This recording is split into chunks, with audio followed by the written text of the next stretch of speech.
opening day. Absolutely, Craig. There's a lot of excitement, and I'll bet you both teams had a lot of players that didn't get much sleep last night. They've got enthusiasm, they're excited, they're intense, but they're very nervous as well. I'm sure some butterflies for one certain freshman quarterback named John Navarre of Michigan, who's making his first start. That's because of the injury to Drew Henson, who broke his foot. John Navarre is a classic drop-back passer. His coaches call him a rifle arm. He has an outstanding ability to be able to stand in the pocket. He's strong, and he's very mobile. Bowling Green State hopes to pick up where it left off a year ago when it finished the season with 3 straight victories. Much of the credit goes to sophomore Andy Sam, who has 7 starts under his belt. That's right, Craig, and that first start that he had, he threw for over 300 yards, and he's been the team leader since that time. Well, when we come back, Michigan's running game looks to get back on track with the A train. A look at the ground attack coming up next as Michigan meets Bowling Green.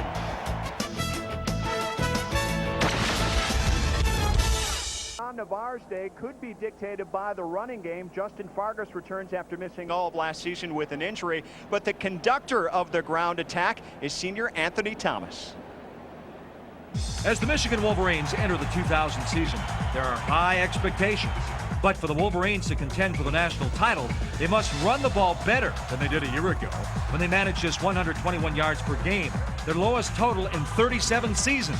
For the Maize and Blue to be considered among the nation's elite, the A train will have to rediscover that Michigan tradition. This year, we're going to put emphasis on running. We did this spring. We want to run the ball. We want to get Anthony, moving up the field with the ball, gaining yardage. That'll open up our passing game, and we want to be able to control the clock running the ball. Anthony Thomas, now a senior, knows the importance of the ground attack. He's excited about how that big offensive line can open things up for the offense. We got healthy guys on the offensive line that are doing a great job. And coming back with Jarrell, we got the guys that can pass the ball, so they can't have 8, 9 guys up in the box anymore. Lloyd Carr knows that it isn't just his running game that'll place Michigan at the top.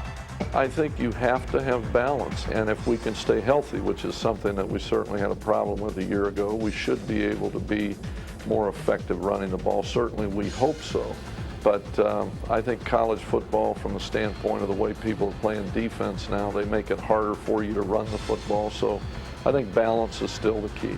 If the defense matures quickly and Drew Henson returns as soon as he's expected to, Michigan's balanced offensive attack could give fans in Ann Arbor a chance to cheer for something they haven't had since 1997, a Big Ten championship.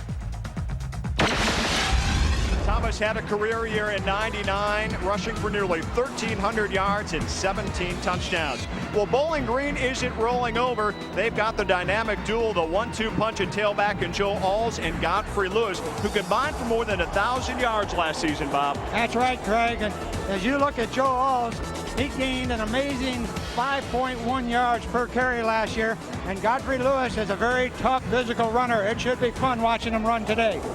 We should have a good one here in Michigan. Couldn't be a better place to start the college football season. It's Bowling Green and number 4 Michigan coming up next from Ann Arbor.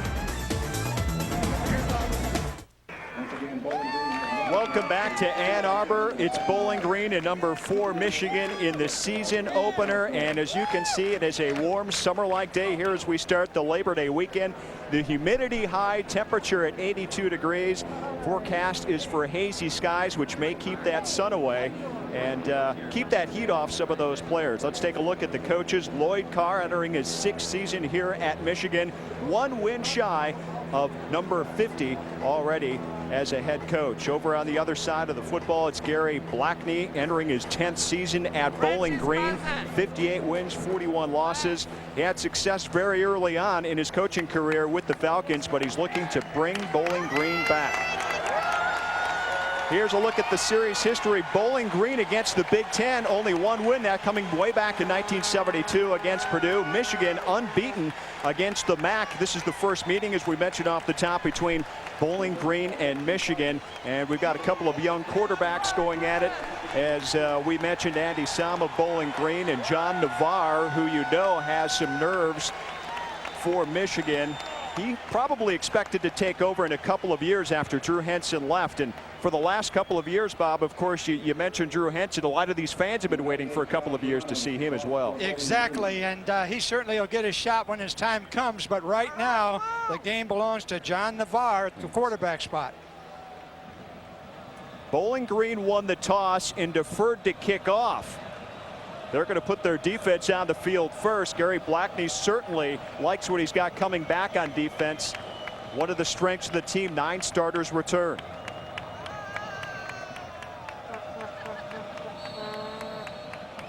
And we are set to get the 2000 season underway.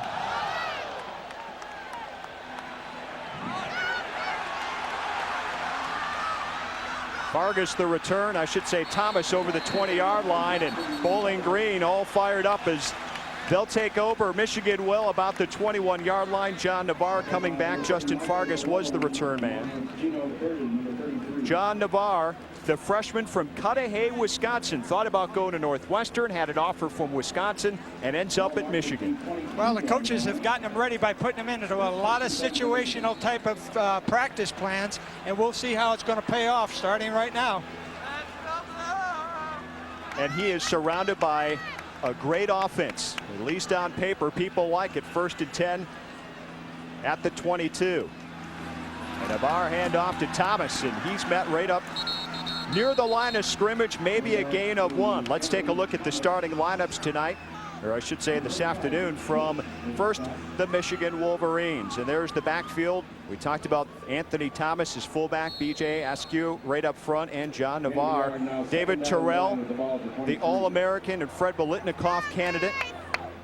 He's joined by Walker and Thompson, and the line up front, Steve Hutchinson, all Big Ten, all first 3 years of his career here at Michigan. Looking to make history if he repeats again, going out as a senior.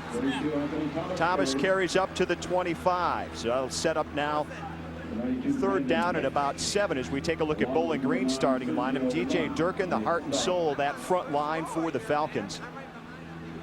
Chris Della Vella anchors the linebacking core with Hewitt and Fisher.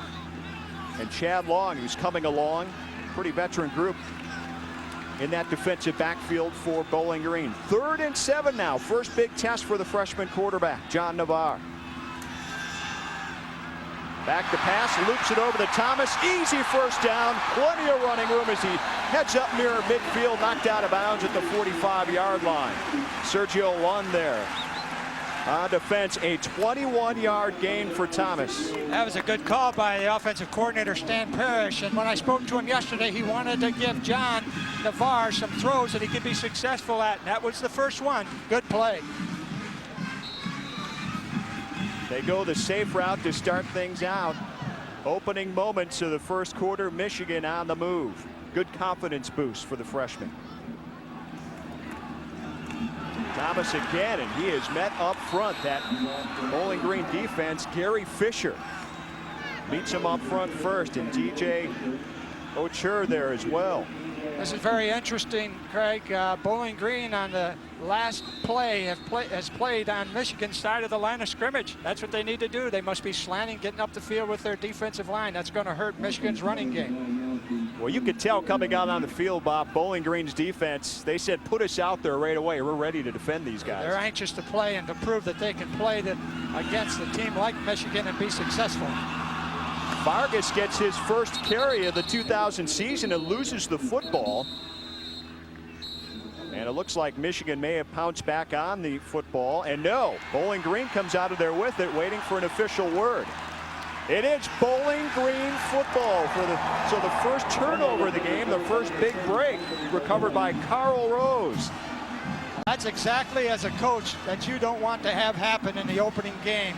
Fumbles, turnovers, penalties, things of that nature can throw your rhythm off and your timing, and I'm sure the coaches are going to try to correct that immediately. Gary Fisher makes the initial hit, and here comes Andy Sam, the sophomore out of Indianapolis. Again, getting the start in the last 7 games of the '99 season. Bowling Green on a 3-game winning streak with the sophomore at the helm.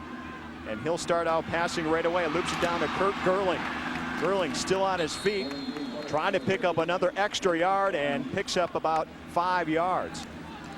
And here's a look at the starting lineups on offense for Bowling Green. Joe Alves and Eric Clark at the backfield with some. The receiving core, Gerling a good one, Alexander and Durham the tight end. And up front, Curl is out, so Mazer is in at center. Second down at 5. And going nowhere. Michigan's defense up front. Very interesting. Alls is stopped. Very interesting game plan here by the coaching staff. Let's take a look at the starting defense up front for Michigan. You saw the linemen up front, the linebacking core anchored by Larry Foote, and the backfield, pretty good one. James Whitley leading the crew. One of 4 captains on Michigan this year. The Wolverines have never had 4 captains before in that long history of the program. Third down now at about 5. Alls gets the call on the quick draw. Michigan defense says, no way. Michigan put their nickel defense on the field and blitzed the 2 inside linebackers there, Craig, and stopped the run. That was a big play for Michigan. Larry Foote and Julius Curry there to make the initial contact, so it's 4th down. Bowling Green can't do anything with the game's first turnover. Ricky Schneider, the backup quarterback, is out to punt. He actually started at quarterback at the beginning of last season. And the return goes up front to Bellamy. And he takes it up to about the 20-yard line. So that's where Michigan will get their second start on offense when we come back to Ann Arbor. We're early in the first quarter between Bowling Green and Michigan. Back to the big house in Ann Arbor. Bowling Green and Michigan opening moments of the 2000 season. The Wolverines get their second try on offense. Vargas fumbled away on his first carry in about 2 years. But Bowling Green cannot take advantage of the turnover. So the Wolverines start out on offense again. Navarre back to pass. Finds Terrell wide open. Stays on his feet. Pretty good gain of about 7 yards. What an exciting receiver Terrell is. They're going to get the ball to him as much as they possibly can. That was what you call a smash route with the inside receiver running a corner. And he looks like he can break it at any time. Ken Dobbs there to make the tackle. Wraps up Terrell. 85 career receptions, 71 coming last season. Second and short. Thomas gets the call. Plows up ahead near first down territory. Chad Long there to make the tackle for the Falcons, along with Mitch Hewitt.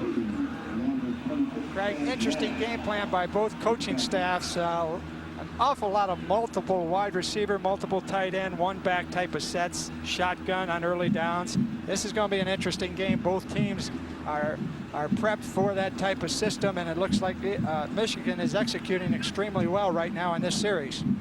Well, Bob, you talked to Lloyd Carr yesterday morning, and I know one of the things he alluded to in all the questions about John Navarre is you see Michigan does pick up the first down. He's not afraid to throw anything at him. He's been in the program for a full year. It just happens to be that he's been thrust into the starting lineup due to an injury. Well, that's correct, and they were not going to change their offense. He had to get himself prepared, and he looks like he's done that pretty well.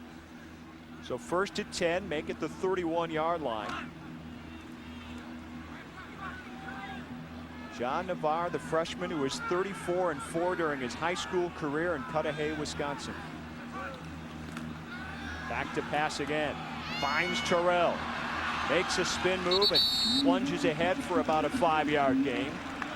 That's what makes Terrell exciting. He's got a little spin move there, and if he gets away in one-on-one coverage, Bob. Same type of pass that they had on this side of the field, Craig, and it looked like he was ready to break that right away. That was a good play by the left corner from Bowling Green. So far, Navarre 3 of 3 for 32 yards. Each pass completion means a little bit more confidence. He hasn't thrown the ball much more than 5 yards down the field, but they've been successful on each throw, and he looks like he's very accurate.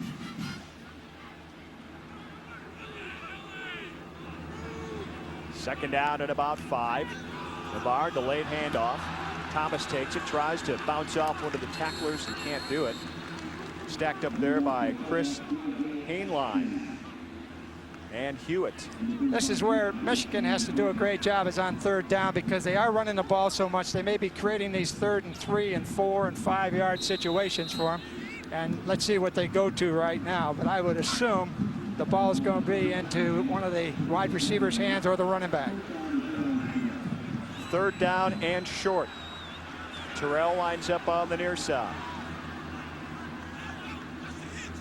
Thomas goes in motion. Navarre back to pass. Looking towards the senior, and he just dropped the ball. Maybe looking ahead before he had it in his hands, Bob. Right on the money. It was a good throw. The timing was good. They're giving John Navarre those 3- and 5-step type of timing drops, and he's getting the ball away very quickly. They're anticipating the pressure. Watch this throw. This ball was right there. Looked like the receiver took his eyes off it just for a moment and lost it. Hayden Epstein back to punt. Snap a little bit high, recovers just in time, and gets a pretty good boot off. Fair catch called inside the 20, and Bowling Green will take over at their own 17-yard line as Alls takes that punt from Epstein. That was a great play by Epstein. He had to really sky for that ball, Craig. If he didn't do that, that ball is back there on about the 5-yard line with Bowling Green in hot pursuit. It could have been a big turnover. Big play for the Michigan kicking game right there. A 45-yard punt. And punters like to keep track of those stats inside the 20-yard line. Shotgun formation for Sam. And flag stop action at the line of scrimmage before the snap. You saw that play develop, Craig. They worked on that on Thursday when I was at their practice. Sam is on the rollout, coming out and really stretching the perimeter, and it looked like he was going to have a successful play if he was able to throw it. So a false start on the offense, and Harry Blackney does not like to see that, especially when you're inside the 20 already. That'll back him up now to the 12-yard line. It's those little mistakes here on opening day that can become frustrating. That's what he exactly said, that he can't allow to have happen with his team. Penalties and turnovers, especially when you're playing on the road. First and 15 now for Sam's crew.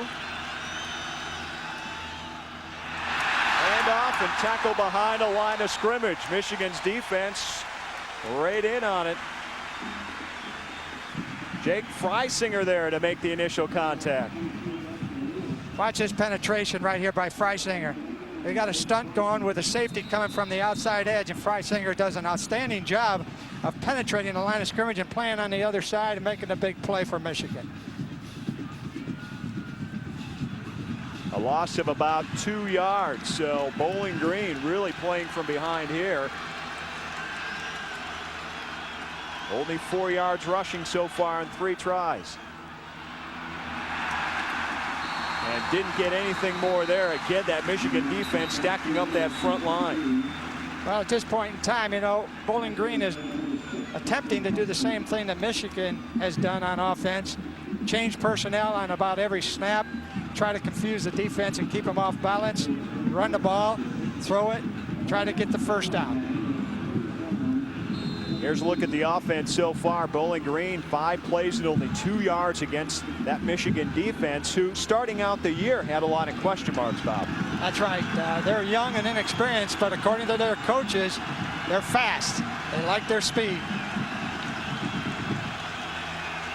3rd down and long. Sam back to pass. Heavy rush coming, has to loop it down, and big time hit again. Loss of yards by Larry Foote. He came in strong for Michigan's defense, and they are fired up on the field.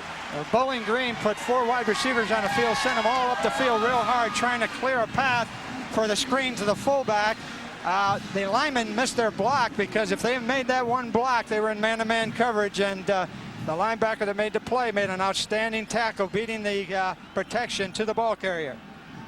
Bellamy standing at the 45-yard line. Pretty good punt by Snyder back to midfield. Bellamy drops it, picks it up inside the 40. Gets down to about the 37-yard line. Excellent field possession for Michigan when we come back to Ann Arbor. Michigan and Bowling Green, the Wolverines in great field position. It's the 2000 season opener. Leading the way against Bowling Green so far in the season opener. No score early on, but Michigan in great position. 1st and 10 at the 37 of the Falcons. Thomas. Flag on the field. Thomas got about 2 yards. Another one-back set type of play where they're trying to get to the perimeter real fast, and I'm sure that looks like, to me, like it may be a holding call on Michigan. Now that will be the call. And it happened up near the line of scrimmage, so that'll pin the Wolverines back towards midfield a little bit more. Craig, both coaches will not like this. They will not like the penalties.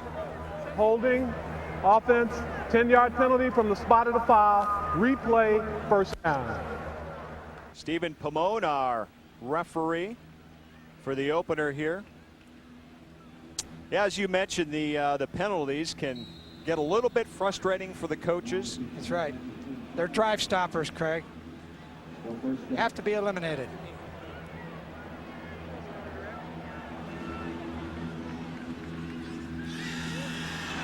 First and 18, and Navarre goes down, loses the football, still loose. And a flag comes flying out. Well, that was a play action pass where he really was in a 7-step drop type of timing, and Bowling Green was blitzing from the backside, and Navarre took a good hit on the back, and the ball came flying out. Now it looks to me like it's going to be a penalty for a late hit, personal foul against Bowling Green. And it is going to be a personal foul against the Falcons. DJ Durkin there to make the initial contact, knocking that ball loose. Another penalty, Craig, and again, these are real problems in opening games and need to be solved early, and I'm sure the coaches will address that. Anthony Thomas came up with the fumble recovery. And you saw Gary Blackney kind of frustrating from the standpoint of that's not your typical foul either, is it? That ball is loose and you want to go get it. That's right, an absolutely aggressive play there. However, it was a little late, and I'm sure the official saw it that way. Well, instead of 2nd and about 40, it turns out to be a 1st and 10, so a little blessing for the Wolverines as they take over at the 47. Thomas straight ahead down to the 40. Well, Michigan escaped a bullet on that one because with that play selection and the blitz coming on the backside, it could have been a very big play for the Bowling Green defense.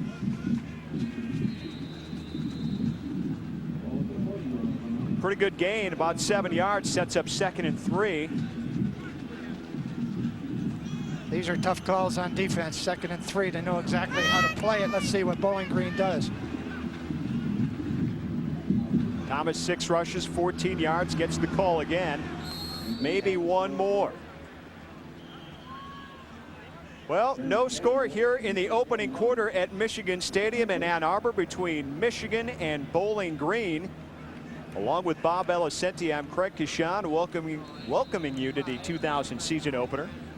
And we've got a nice crowd on hand. Once again, the streak of 100,000 plus continues. What a great venue for college football. Bowling Green has been going to a lot of 8-man front, and they're doing it again right here, right now. Let's see what Michigan does. On the 3rd and 2, Thomas in heavy pursuit is not going to pick it up. Trying to go to the outside.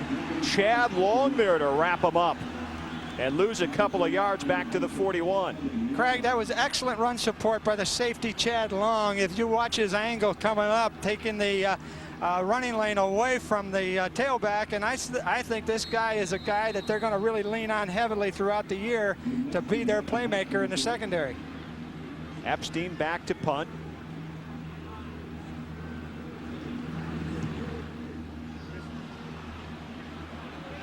And this one goes into the end zone for the touchback. Little too much. Bowling Green has to feel pretty good. A scoreless game here at Michigan. You're watching Big Ten football from ESPN+.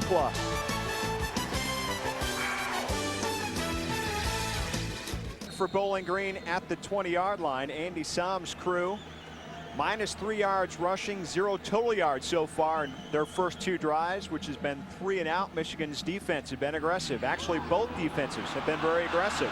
This time, that one just missed, going out of bounds. That was a great throw by the quarterback. And as you look at Sam, he releases that with excellent timing. Exactly what you want. Nice loft to it. Leads the receiver down the field, and unfortunately he takes his eye off and drops it, but that could have been a big play for Bowling Green. Aaron Alexander had it for a moment. 2nd and 10 now.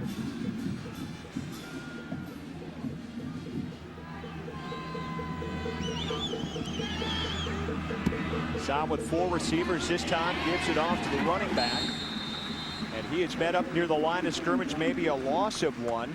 Hit by John Spytek.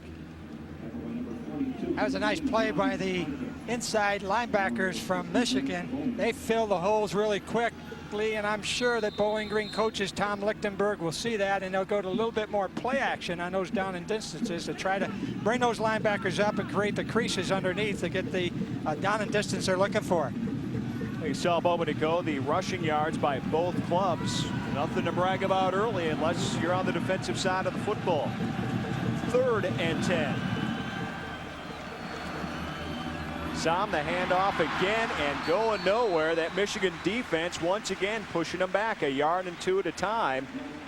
Bowman is there and Petrozelli as well. That's really an interesting call there on 3rd and 10 to run the fullback up inside against a fast, stunning type of defense. No gain, obviously, was the result, and they're forced to punt.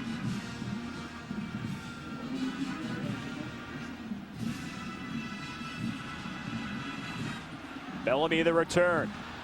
Picking up some speed, and another great open field tackle by the Falcons, stopping them at the 50-yard line. Fisher is there again. Just think of that first play, Craig.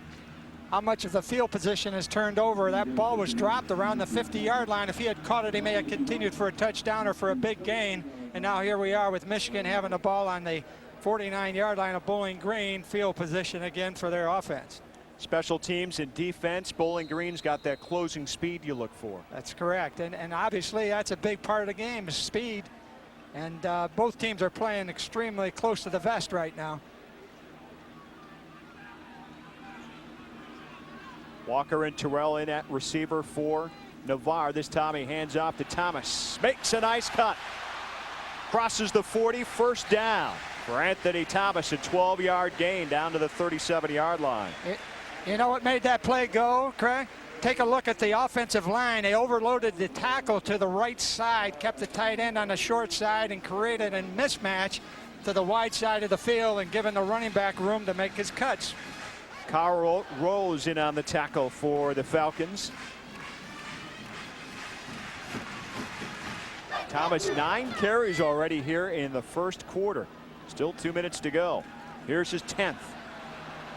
Eludes 1 tackler. Picks up some good yards down near the 30-yard line. Looks to me like Thomas is getting his timing back similar to what he had last year. He made a nice move on the corner, be able to get the edge and get up the field. I like the way he's running the football. Carl Rose again there on the tackle. 33 yards in the opening quarter for Thomas.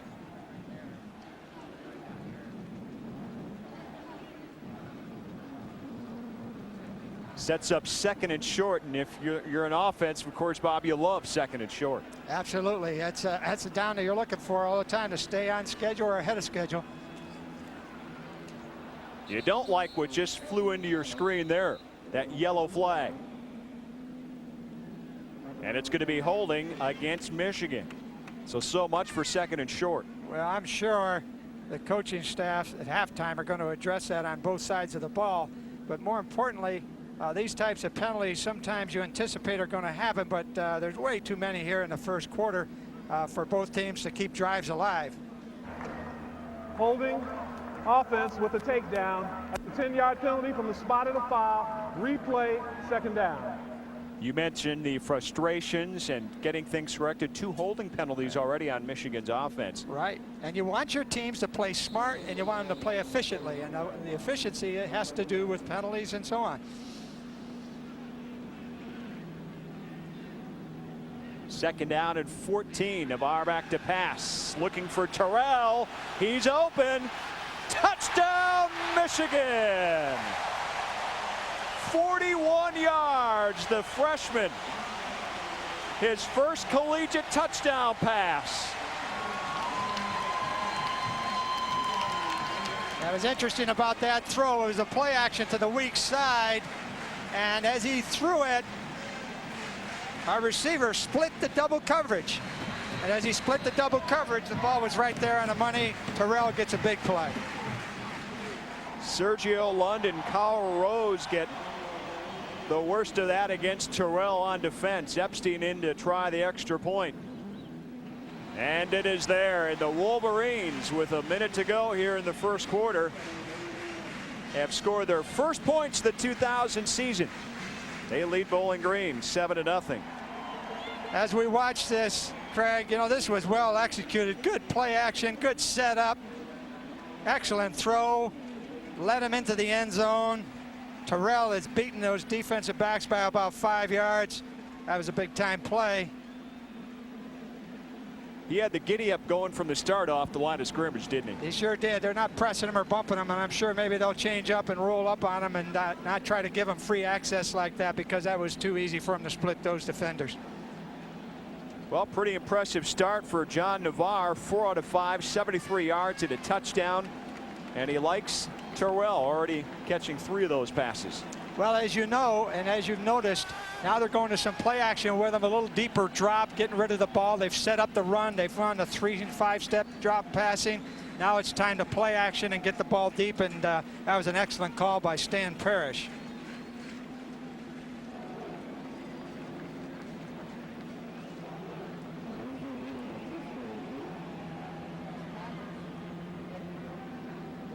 Here's a look at the scoring drive. 3 plays, 49 yards, only takes a minute 24. Good field position resulted in that, and obviously their execution was excellent throughout that entire drive, except for the holding penalty. Epstein's kick goes about 5 yards deep, and it's going to be a touchback. David Batista back there, and don't want to bring it out that far back, that's for sure. Just under a minute to go here in the first quarter, 55 seconds. And Michigan's defense has risen to the occasion so far against Bowling Green. It's been 3 and out so far for the Falcons. You know, it's been very interesting too as you watch the special teams execute. Both sides, Bowling Green and Michigan, have had good special teams play, and that's a critical factor that as a coach you worry about going into the opening part of the season, especially the first game.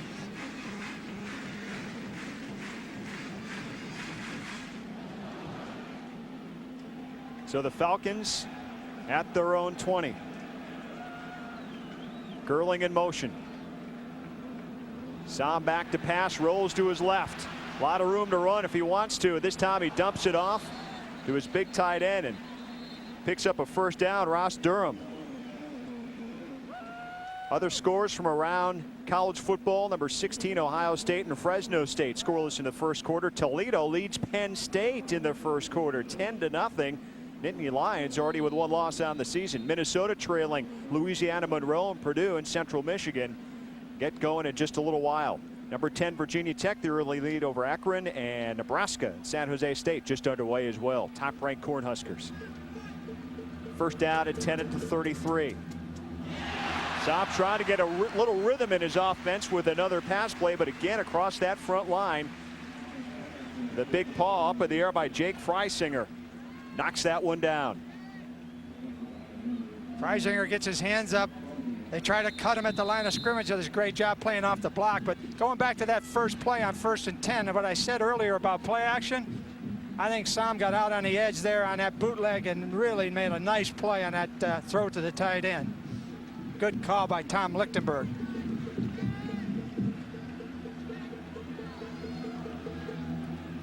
Second and 10. Sam back to pass over the middle, finds Gurling. Right up near the first down marker, maybe a tad short. Julius Curry there to make the tackle on the coverage. Bowling Green caught Michigan in on a blitz. They were on one-on-one coverage. Gurling made a nice move to the inside, and the protection was very good for Sam, and of course his timing was good on the throw. Nice accurate throw and another good call by the Bowling Green coaching staff. So after 3 3-and-outs, Bowling Green starting to get that rhythm that they need and are used to on offense. That's true. And Craig, you know, anytime you can keep a defense off balance with a good play action game and a good running game, it's obviously going to prove for some good results for you. And another thing that it does, that it keeps the Michigan offense off the field. And that's the key element, time of possession. John Navarre's debut, so far so good here in the first quarter, hooking up to David Terrell for the touchdown as Michigan leads after the first quarter. Arbor, Michigan leading Bowling Green 7-0 here as we get set to start the second quarter from the big house. Here's a look at what happened in the first quarter as far as stats go. Rushing yards, not quite there, of course, for Bowling Green, but their passing game started to get into gear at the end of the first quarter. And Michigan with the early turnover. Sam back to pass, 1st and 10, feeling the heat. Still on his feet. And gets past midfield and a pretty good scramble, a pretty good gain of about 7 yards. Well, that shows you his ability right there. He shook off a tackler, cut back to the middle of the field, stumbled a little bit, got his balance. He's got some good ability right here. Good mobility for a guy 6'6". Mobility is right. To say he's fast, probably not, but having the mobility in that sense to stay on your feet, know where you are. You're absolutely right, Craig. Second down, call it 3. Bowling Green just inside Michigan territory. And once again, that Michigan defense not allowing any running room.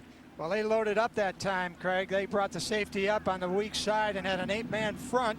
And very difficult when you got all those gaps filled to be able to get any yardage without a lead back in front of you. And Godfrey Lewis got his first carry of the game. Stays at about 3 more yards they need to pick up for that first down.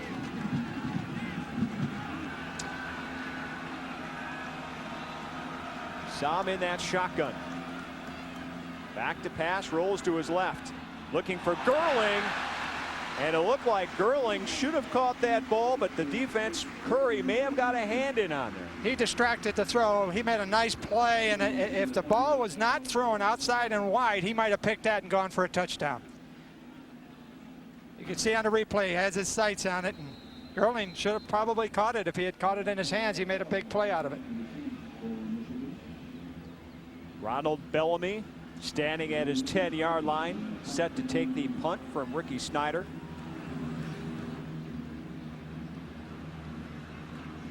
Bellamy's got it at the 10, and he's brought down right away. Good special teams tackle by Morton. We're early in the second quarter. Michigan leading Bowling Green. You are watching Big Ten football from ESPN+.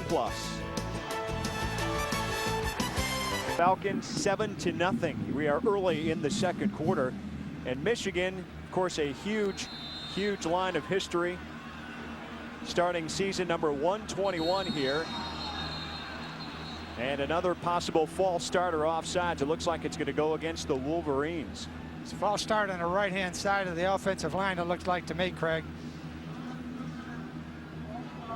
Offense. Third penalty on the Wolverines, and we're still early here in the first half. Well, that's something obviously they're going to address at halftime, or maybe they've already done it on the sideline, I'm sure, but that's got to be corrected.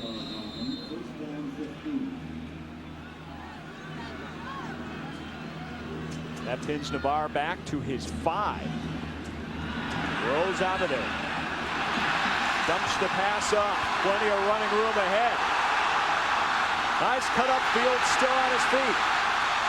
And finally brought down inside the 40-yard line. That's a great call by Stan Parrish. A little play action down there and getting the ball out very quickly. Everybody's anticipating a run when you're backed up.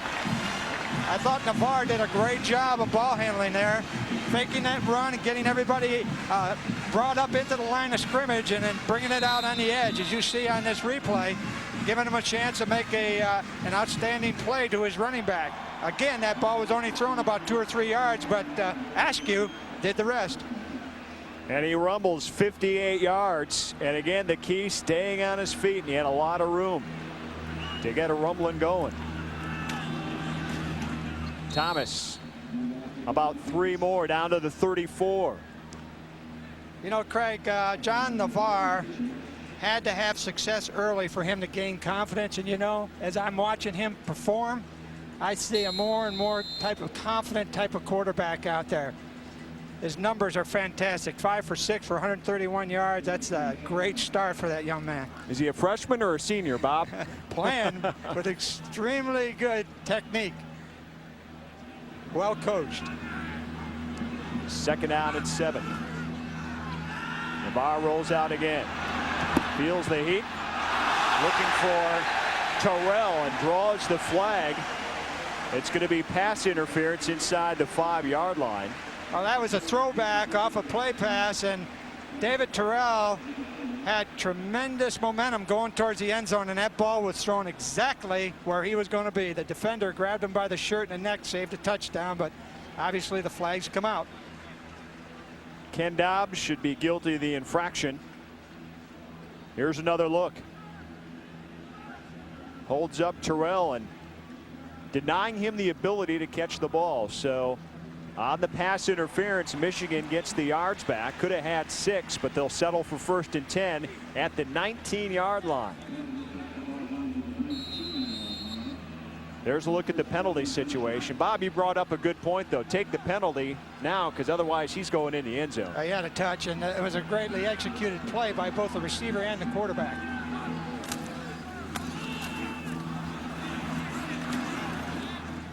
Another handoff, running play. Chris Perry, the true freshman, in for Michigan, getting his first college carry. This is a player that they really like, and Chris Perry's got speed, he's got size, and I think he's the type of player that Michigan is going to really enjoy having around. He's a very aggressive running back, and I know they have a great deal of respect for him. They wanted to sprinkle him into the lineup a little bit, and you don't want to do that when you're behind, and you don't want to do that and wait either for a big lead. He needs to gain a lot of experience, and they like what they see. That's correct, Craig. Bar back to pass. Over the middle, touchdown, Michigan. Ronald Bellamy on the reception of 19 yards, and John Navarre making it look pretty easy right now. Like I said earlier, you know, they wanted to give him some throws to gain confidence and feel good about himself. They came right back with the throw that they normally used to get the ball to David Terrell on the outside, but instead he went to the inside receiver for the corner route, and Bellamy made a very, very nice catch of that play. His first career touchdown catch. Epstein adds the extra point, and the Wolverines now starting to build their lead. 11:23 to go here in the second quarter, and the Wolverines lead the Falcons thanks to John Navarre's second touchdown pass, 14-0. You're watching Big Ten football from ESPN+. The big house in Ann Arbor, Michigan, building its lead over Bowling Green now. Here in the second quarter, it's 14-0. John Navarre with a couple of touchdown passes, the latest to Bellamy. Well, he's looking very comfortable in the pocket back there. I would assume the coaches from Bowling Green will start to put more pressure on him and try to throw his rhythm off here as the game goes along. Batista and all set back to return this kick by Epstein. About a yard deep in the end zone. Batista had his foot out, has to bring it out, and recovers pretty nicely up to about the 18-yard line. That's the first special teams error that I've seen so far, and that's something that you really want to correct. Bringing the ball out, you got to bring it out with intensity. You got to be quick in your decision making, and that's something that can cause you to have a lot of yardage problems with your offense. Spytek there to bring him down. There's the scoring drive. 5 plays, 90 yards in just 2 minutes. And again, the arm of John Navarre and some pretty confident play leading Michigan right now. No question about that, Craig. He's done an excellent job in both the run and the pass, but particularly the play passes and the deep ball. Ball's actually on the 14-yard line. 1st and 10 for Sam. Back the pass, finds his receiver, trying to get up near first down territory. Shante Orr with the tackle. Sam's timing was excellent on that play. He got back set up, got the ball released, and it turned out to be a nice gain, 1st down.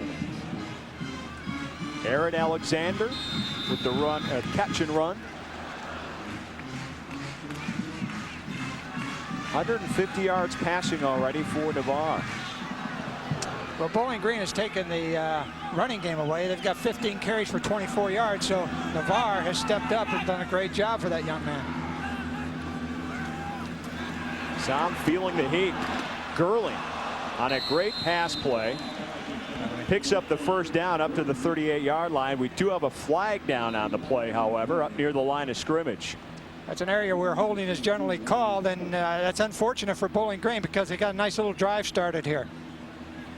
And that is going to be the call. Unfortunate, and Bob, at this point, you're down by 2 touchdowns. Still plenty of time left in the 2nd quarter, but Gary Blackney's club needs to get on the board, don't you think, right now? Absolutely, and how do they win the game? They go back to basics, try to get their passing game going, use the clock.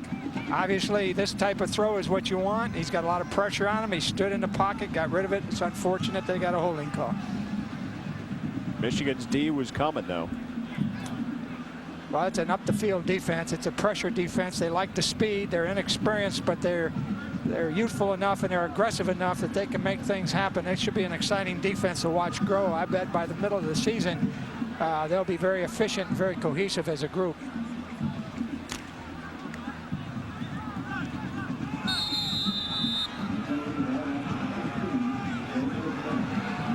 First down at 20 now at the 15-yard line. Sam playing from behind on the scoreboard and after the penalty as well. Picks up the loose ball. Fires looking for his receiver, and that one just out of bounds, intended for David Bautista. Brandon Williams there on the coverage. Michigan leading Bowling Green in the opener here at Michigan Stadium in Ann Arbor. 14-0 is our score. Along with Bob Alicenti, I'm Craig Kashan. The 4th-ranked team in the country has a pretty good backup quarterback making his starting debut in John Navarre. It's been all John Navarre in the passing game for Michigan so far. Bowling Green playing catch-up right now. He's off to a great start, and I like what Bowling Green is doing right now with their passing game. They're going to multiple wide receivers and trying to get the ball up the field in the vertical way. They've got to come up with a big play to get them started, get them jump-started, and get the enthusiasm going for their offense. Larry Foote and Jeremy LeSueur there on the tackle, knocking Alls down. Larry Foote is a guy that they think is going to take the place of Ian Gold, and we had Ian Gold in the Senior Bowl, and he was a rolling ball of butcher knives as a linebacker, and they feel that Foote is a type of guy, the intense type of player, a middle linebacker that they need to make this defense go. Actually, that last carry by John Gibson. 3rd down and 22. 4 wideouts for Sam. Back in his own end zone and just dumps this one off. That was going to be a screen, Craig, and it was covered so well by the Michigan defense. Michigan has gone to their dime defense and have put extra defensive backs on the field to combat the multiple wide receivers that Bowling Green is using. They did an excellent job of covering that play. Alain Kashima there on the initial pressure. Terrell now back to receive this punt. Michigan's going to get great field position. Terrell on the run, drops the ball. It's loose. And the initial indication says Michigan gets it back. A fortunate break for the Wolverines. That was really a questionable decision on his part. He should have let that drop, and that was a dangerous catch.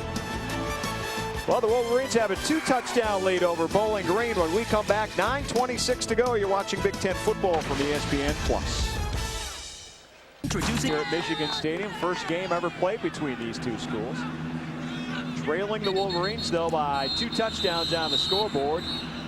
And again, that play blown dead before the handoff, and The snap, false start. another false start.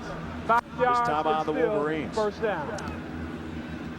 Obviously, we've talked about penalties, and as a coach, you don't want to see them happen. This is something that I think the Michigan coaches and the Bowling Green coaches can build on, something they can work their team with, and as far as their timing and as far as their communication skills for their front and their quarterback. And the things that you worry about is in opening games, when you do this, your continuity gets thrown way off and you lose your confidence.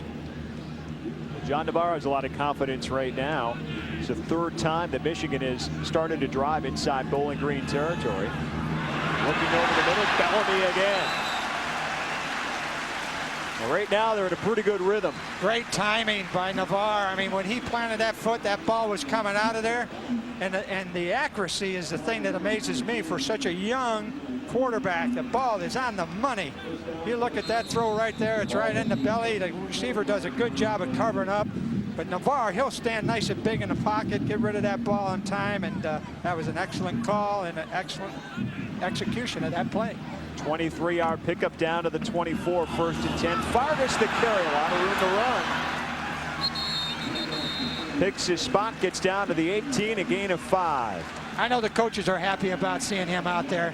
He's gone through so much of rehabilitation-wise and the time away from the game. He's such a great young man. And to see him be able to carry the football and see him work on this football team has got to be a real thrill for Lloyd Carr and his staff. And there was a question at one point, Bob, whether or not Justin Fargas would actually be able to come back and actually play. His career at one time was in question with that broken leg. That's correct, and he's overcome an awful lot. It's great to see him out there. Got the ball again. Still on his feet, right down near the 11-yard line. Well, you can see he's running with a passion. This is a guy that's been waiting to get on the field for about 2 years, and he brings that arm up and puts it right in the face of the defensive back and gains extra yardage with it. He's going to be fun to watch. I'd like to see him have a great year. Michael Malone making the collar tackle there and perhaps saving another score. There's the numbers from 1998 for Justin Fargas. Getting a breather now over on the sideline. Walter Cross in the backfield now. Navarre back to pass. Looking deep in the corner for Bellamy. He leaps over the top and grabs it for the score. What a play by Ronald Bellamy. That ball was thrown to the corner of the end zone so that if Bellamy didn't get it, it was out of the end zone and the defensive back didn't have a chance. Now, if you look at the defense, Bowling Green had a defense very well. Their safety was in great position, playing on the outside edge of the receiver. And as you see this ball coming down, Bellamy just went up and took it away from him. Great play and a super throw by Navarre. Bellamy at 6 feet, Ken Dobbs at 5 feet 10 inches, and he used those extra couple of inches and a little leaping ability as well. Epstein's extra point makes it 21-0 Michigan here midway through the second quarter, just under 8 minutes to go. You know, Craig, when I was a defensive backfield coach, I always was very concerned about the mismatches size-wise. When you had to play against those receivers like Jerry Rice and Jake Reed and defend the bigger, tall receivers in the league, you knew you were going to have a tough day. And then Randy Moss comes along and he does the same thing with that 6'4" size. So that's a good indication right there of maybe the mismatch there on the outside between the safety and the wide receivers. Well, Bellamy, the sophomore, one of only 6 true freshmen to play a year ago, and he knew exactly where he was in the end zone because he only had room to get the 1 foot down, and that's what he did. Well, they've scored 2 touchdowns on that same exact play and in that same exact area, so that's been something that's working for him. There's Drew Henson, the junior from Brighton, Michigan. Of course, he broke his foot a couple of weeks ago, and they hope to get him back maybe around the start of the Big Ten season. And he's talking to his young freshman, John Navarre. It's good to see him down there and being part of the team and helping Navarre. And obviously, I know he's probably been an important factor in giving John all the information that he's had exposed to himself. And, you know, it's always good to have your teammates working with you. Epstein's kick will be a touchback again, becoming pretty routine. He's got a good leg, and that ball just jets off it. So you know, 2 kickoffs into the end zone, no return. That kind of demoralizes the return team. Well, the young fans and all the fans at Michigan Stadium enjoying this one so far. Took Michigan a little bit to get going on offense. They had the fumble early, but they certainly have gotten into a rhythm now in their last 3 possessions, scoring touchdowns. Like I said earlier, everyone was nervous, including John Navarre, so that's going to happen. There you see the numbers heavily favoring Michigan in that passing attack right now. Sam back to pass. Finds his receiver, David Batista. Gain of almost 10 up near first down territory. Brandon Williams there on the stop. Sam was in the shotgun there on 1st and 10, and his timing was real good. It's a good plan by the Bowling Green coaches to get him back there so he could see the field and avoid the rush, give him a little bit more time to get those throws off. Again, big substitution, multiple personnel groups coming on and off the field for Bowling Green. Well, Bowling Green would like to get the balanced attack going, but so far their only positive gain rushing has been by the quarterback, Andy Sam, on 1 scramble. From the line of scrimmage, it's been all Michigan's defense stopping Bowling Green. This time, though, a couple of extra yards and a first down. Biggest run from the line of scrimmage right there for Bowling Green. In order for Bowling Green to get back into this game, though, they have to be able to do that. They have to keep Michigan's defense off balance with some semblance of a running game so that they can execute the type of passing concepts that they'd like to have used in this game. Joe Alls with the fine carries. First down and 10 now up near the 38-yard line. There's a look at the first down situation. Michigan is matching up with the 4 wide receivers. They've just brought their dime defense on the field, Craig. And Andy Saub will take a timeout for Bowling Green. Got up to the line of scrimmage and wanted to make sure that no more missed opportunities, not when you're down 21-0, Bob. That's correct. You know, and I'm really impressed with the sideline organization on both teams, especially with the multiple changes that are occurring with personnel. As you look at the Michigan defense, the minute that Bowling Green sends out the 3 and 4 wide receivers, they're countering with their defensive game plan by putting their extra defensive backs on the field, and it's being done efficiently. There's not any helter-skelter type of concept. So as a coach, you like to see that happening in the first game. You're not sure it is, but that's something that you would like to see happen. Well, Lloyd Carr's club carrying on a tradition at Michigan by opening up strong. They're looking for their 100th season opening victory. There's the overall mark. That's not bad to start out the season 99-18-3. At home, they've won 83 of those contests, and they've won their last 6 home openers and are on their way to making number 7 today. What a great place to play a football game in a big house at Michigan Stadium. It's awesome whether you're a visiting team or obviously the home team enjoys it tremendously, but as a visitor coming in here, you've got to be impressed with this stadium, and obviously the juices get flowing anyways for any game that you play, but this stadium gives you a little bit more and a little bit more of an edge to have that extra intensity. How intimidating is it to come in here as a visitor, Bob? I think it's very intimidating. You've got to have an awful lot of poise, and I talked to Sam about that on Thursday, and that was something that he alluded to. To be able to block out the crowd was very important to him.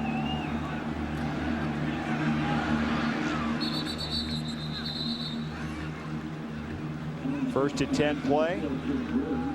Another shotgun look by Sam, and he seems to be getting very comfortable back there as well. And you know, if they drive this and come up with points, I'm sure Michigan may change their thinking in regards to how they're trying to attack this passing game.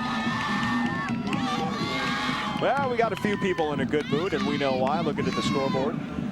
Absolutely. You know, there's no substitute for putting points on the board for the home team. That gets everybody excited and gains a lot of confidence for your young football team. Second down and 4. Sam feeling the heat. Loops this one over and overthrows his intended receiver, his big tight end, Jason Von Dam. Sam took a big hit right after he released that ball, and you know, it's very important for your quarterback to be strong in the pocket, but when you take hits like that, that'll take its toll. Hopefully he comes back and executes the way the coaches want him to, but you know, that's something that can hurt you. He got hit low and high on that one. Bowling Green facing 3rd down and 4, 0 for 5 so far on 3rd down conversions. That's critical in a game of football. You got to make your 3rd down conversions, and in order to keep moving the sticks and give yourself an opportunity to score. Sam back to pass. Dumps it off to Alls. Great open field tackle again by Brandon Williams, and Alls was headed to 1st down territory. Excellent play by Brandon Williams. Just what you want to teach a defensive back as far as coming up and putting the pads on that running back. There was a lot of open field there. Alls tried to put a move on him, and Brandon just took his legs right out from under him. That's an excellent play. David Terrell again back to field this punt by Ricky Schneider. Flag thrown on the field. And this one bounces around inside the 20. Terrell's going to get away from it as it rolls down to the 12. And we'll have to check out what the flag was all about.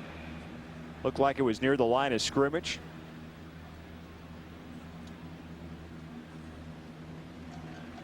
And this one's going to go against Bowling Green. So you'd think being pinned down near the 12 that Michigan would go ahead and say, do it again.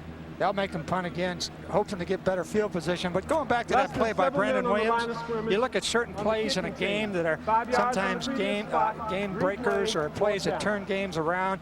Now that tackle right there, saving the 1st down, took a lot of momentum away from that Bowling Green offense. That was a big play by a corner. And obviously, you know, when you're playing in tight ball games, and this was not a tight game right now, but that's going to pay off in the long run down the stretch. 9 penalties so far between both these clubs here in the opening half. Schneider, who opened last season as Bowling Green's quarterback, filling in the punting duties today. And Terrell lets this one go, and it looks like he touched it, so he has to bring it back out.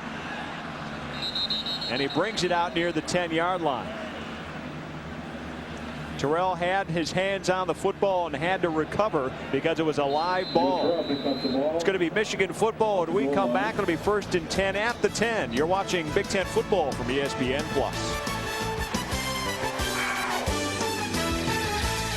And you can see wet towel over the head will do the trick. Well, you look at the difference in the sidelines. Down here at the Michigan sideline, they got the mist blowing on them. Over there in Bowling Green, I think they have 2 little fans. So that's a big difference. Those guys in Bowling Green side are roasted. Down here in Michigan, they're hot too, but that mist helps. Walter Cross takes the carry, maybe gets a yard. Michigan has scored touchdowns in each of their last 3 possessions, going short and going long. 49 yards on the first one, 90 yards on the second drive, and 46 more on the third one. Michigan's offense is looks like they are in sync, very cohesive right now. Not really having a great deal of success with the running game, but the passing game has been outstanding. 2nd and 9. Navarre back to pass. Finds his tight end over the middle, Sean Thompson. And Thompson slow to get up. Well, he had his feet cut out underneath him, and it's holding his knee. Well executed bootleg here by Navarre, but as he made that throw, the tight end gets tackled immediately, and this is a blindside type of hit, and those are kind of hits that you hate to see as a coach because you know those knees are very vulnerable. Chad Long with the hit for Bowling Green, and Sean Thompson remains down.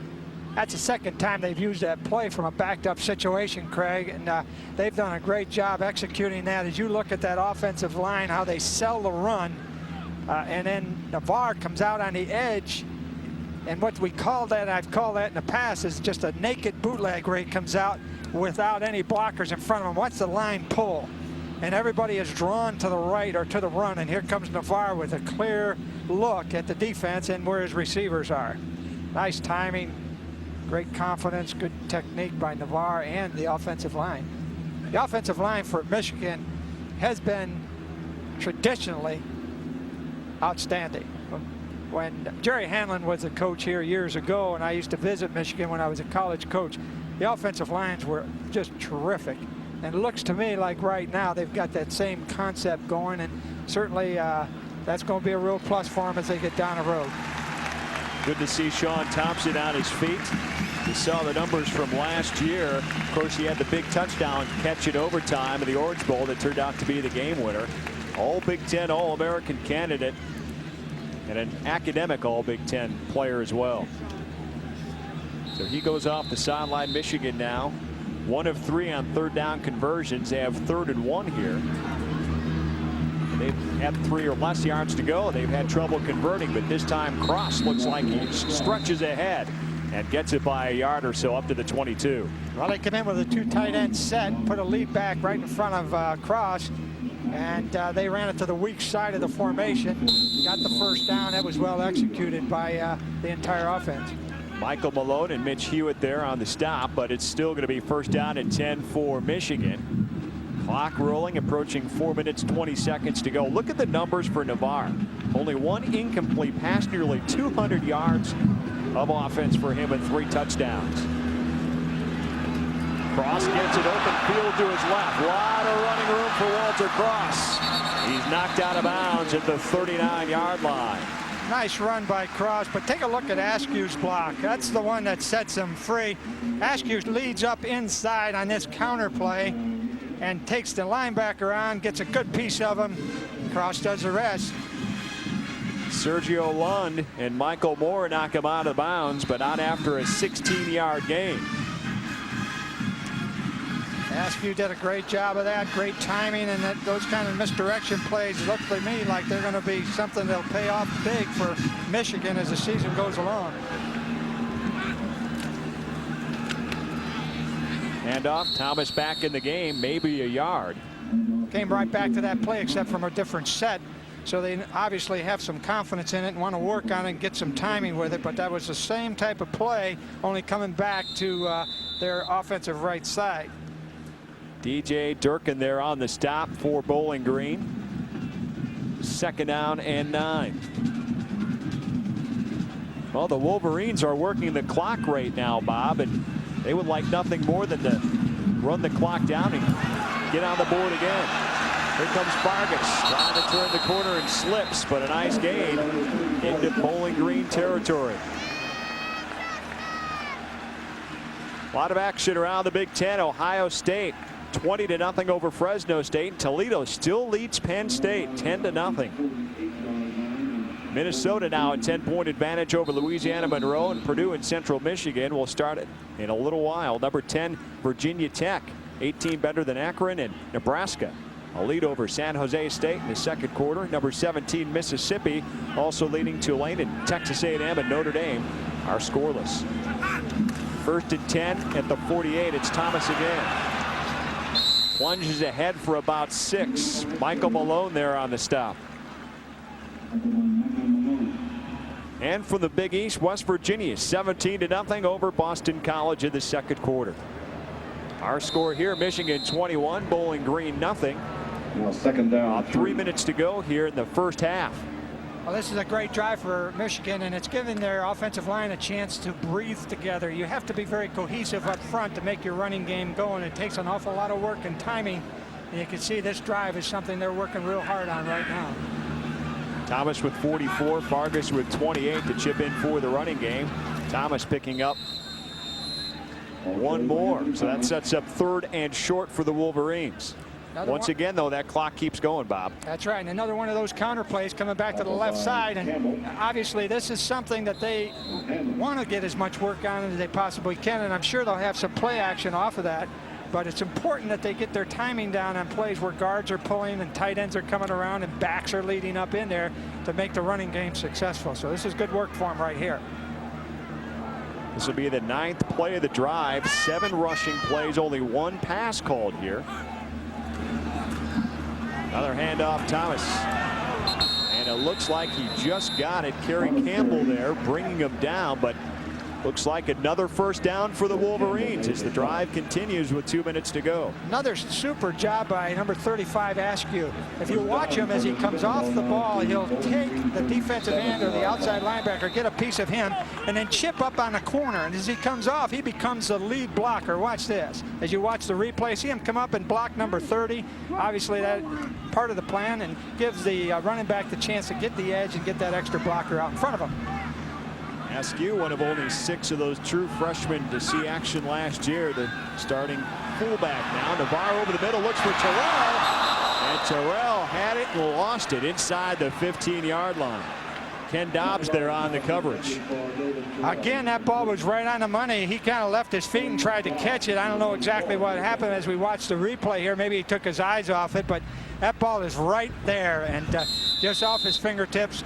Great timing and good protection by the offensive line. And you know, Navarro looks real strong and comfortable in that pocket. It's amazing for his age at this point in time, Greg. Well, he had 6 completions in a row. He's only missed on 2 occasions there, and I think they've both been drop passes. Once again, the freshman Chris Perry getting the call, his second carry. Gino Burden there on the stop. I could see why they would like him. Looks like he's pretty explosive, Craig. He's got some speed and some size to go along with it. That was a good call on 2nd and long. Show a pass set, run a draw, and end up gaining about 7. So that was a big call. 3rd down and about 3 or 4 right now, I guess. Chris Perry's high school career, Bob, 4,600 yards rushing, 71 touchdowns. Fantastic. Big play guy, obviously. Fork Union Military Academy in Virginia.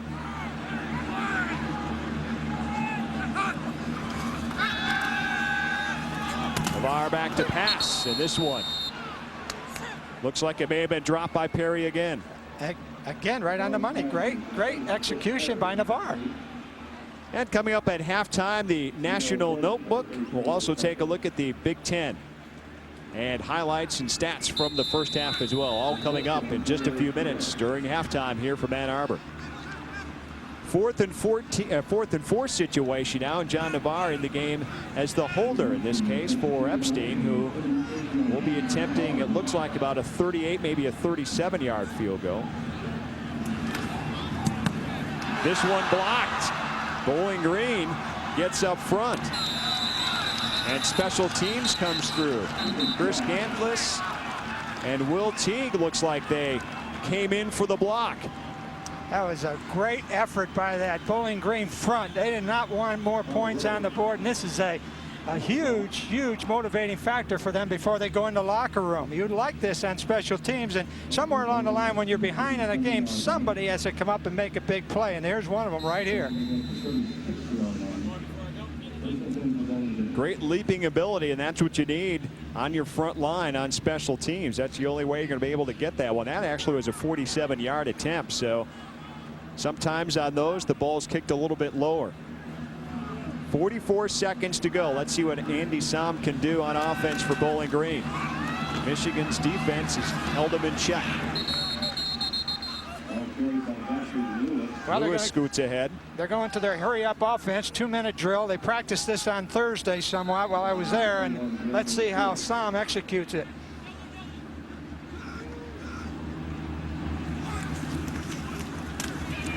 Som feeling the rush, ball loose.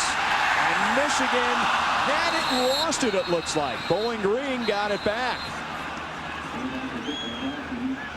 That ball's still loose, and it looks like they're going to give it back to Bowling Green. Shante Orr there on the initial contact for Michigan. Andy Som takes a big hit in the back again, and like I said earlier, those things take their toll when you start getting hit in the back as a quarterback, and the protection is breaking down behind you. Michigan put a lot of pressure on him, and that was a big play for the Michigan defense, because when that turnover occurs, you don't want your opponent to drive down and end up with points. So that's a big play right here. And with it, Michigan calls a timeout. 6 seconds left on the clock. They're hoping, if nothing else, to force Bowling Green to punt and get a chance at a return. Wolverines already lead this one 21-0, and we do have an injury update on tight end Sean Thompson. He has a hyperextended knee, and they're actually taking him out through the tunnel as we speak. So the big All-American candidate out for at least a while here. The attendance, 110,585. Of course, Michigan leads the nation 25 of the last 26 years, 155 straight games of 100,000 plus. And actually this year, Michigan hoping to reach the 35 million mark in attendance over the history of Michigan Stadium. Incredible. They got great tradition. They got great fans, and it's certainly a real credit to their administration and their coaching staff to have what they have here in their athletic department and their educational outlook and their student athletes. 3rd and 21 for some. Heavy heat coming for that Michigan defense. He's going to let it fly. And this one almost intercepted. And that's how the first half is going to end. Michigan's defense making a statement early here. And it looks like it was going to be the end of the first half, but we do have a flag down on the play, so we need to check this one out. If it's on Michigan, Bowling Green's are going to get another shot. And it is on Bowling Green, so that will end the first half here in Ann Arbor. And Michigan with that 3-touchdown lead. Took them a little while to get in rhythm, but they finally do with John Navarre, and it's been 3 touchdown passes. And it's been all offensive end from the young redshirt freshman. Michigan 21, Bowling Green nothing. Again, it's been all John Navarre. Couple of touchdown passes to Bellamy so far. You're watching Big Ten football from ESPN+. Very comfortable. You can recall that one penalty he had down there in that side of the field where he got hit in the mouth and he released the ball. He came right back and threw a touchdown pass. Well, this guy played defensive end in high school. How many quarterbacks, really successful ones, have you seen play defensive end? None that I know of, and obviously he's probably the exception. What an athlete. Second half is underway, and Batista has to down it in the end zone to take another touchback. So Bowling Green starts out at their own 20-yard line. Bowling Green's offense got the fumble on the first series of the first quarter at Michigan's 47-yard line and only moved the ball 7 yards. So the furthest penetration they've had into Michigan territory has been the 42-yard line. And your average yards on first down, Michigan nearly 2-1 over Bowling Green. The Falcons need a little offense right here to start out the second half, trailing by 3 touchdowns.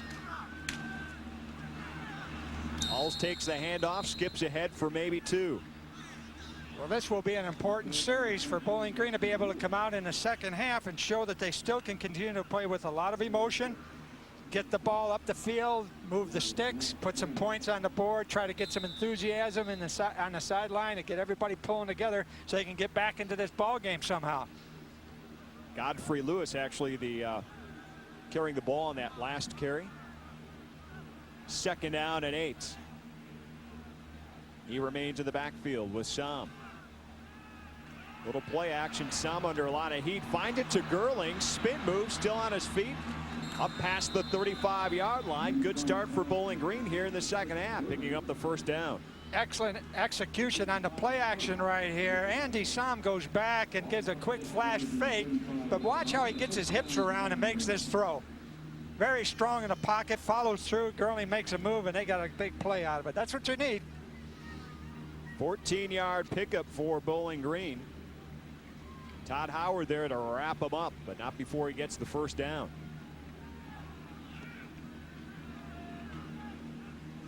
Bowling Green needs to make some things happen on offense, and on the ground, it is not happening for them, but they need to establish some kind of ground game confidence as he is wrapped up. Well, the guy that stopped that play was their outside linebacker, number 95, Aline Kazama. He did an outstanding job of penetrating, taking that lead blocker on and turning that play back inside.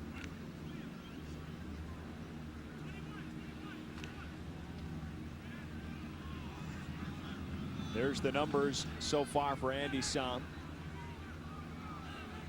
He's going to need to double or triple those up for Bowling Green to get back in this game. 2nd and long. Looking downfield, this one just out of bounds, out of the outstretched reach. Great coverage by the left corner now. If you look this play as it's replayed, you can see Sam going back and setting that ball up real high, letting it come down to the receiver, and the corner, the left corner for Michigan does a super job coming up with that play. James Whitley, he's a senior. They're counting on him to make some big plays at that left corner spot. I always thought that was the toughest corner spot to play. Everybody tries to attack that side of the ball. Well, he's a good one of the team captains, the All Big Ten and All-American candidate. Tom back to pass again. Finds his receiver and out of bounds. Just short of the first down. Brandon Williams was on the coverage there. I don't know what coverage they had going, but it looks like they gave him a little bit too much room. The cushion was real big, and he almost came up with the first down there.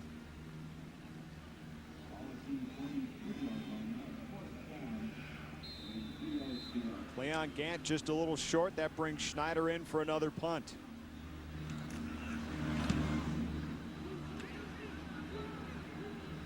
And this one's going to take a Bowling Green bounce inside the 20 down to the 14-yard line.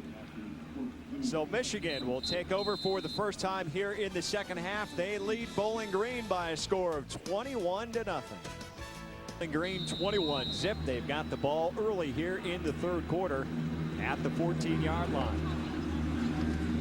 Anthony Thomas, little running room up near the 20 and knocked out of bounds. About a 7-yard gain for the senior. Another counter play coming back to the right side of the offensive line, and as you can see, this is very well blocked. They get a nice crease there. The guard pulls and the tight end follows right up in behind him, but that's well executed and a good run. Michael Malone and Sergio Lund there to bring him down out of bounds. 2nd down and 3. There are the numbers for Anthony Thomas in this game.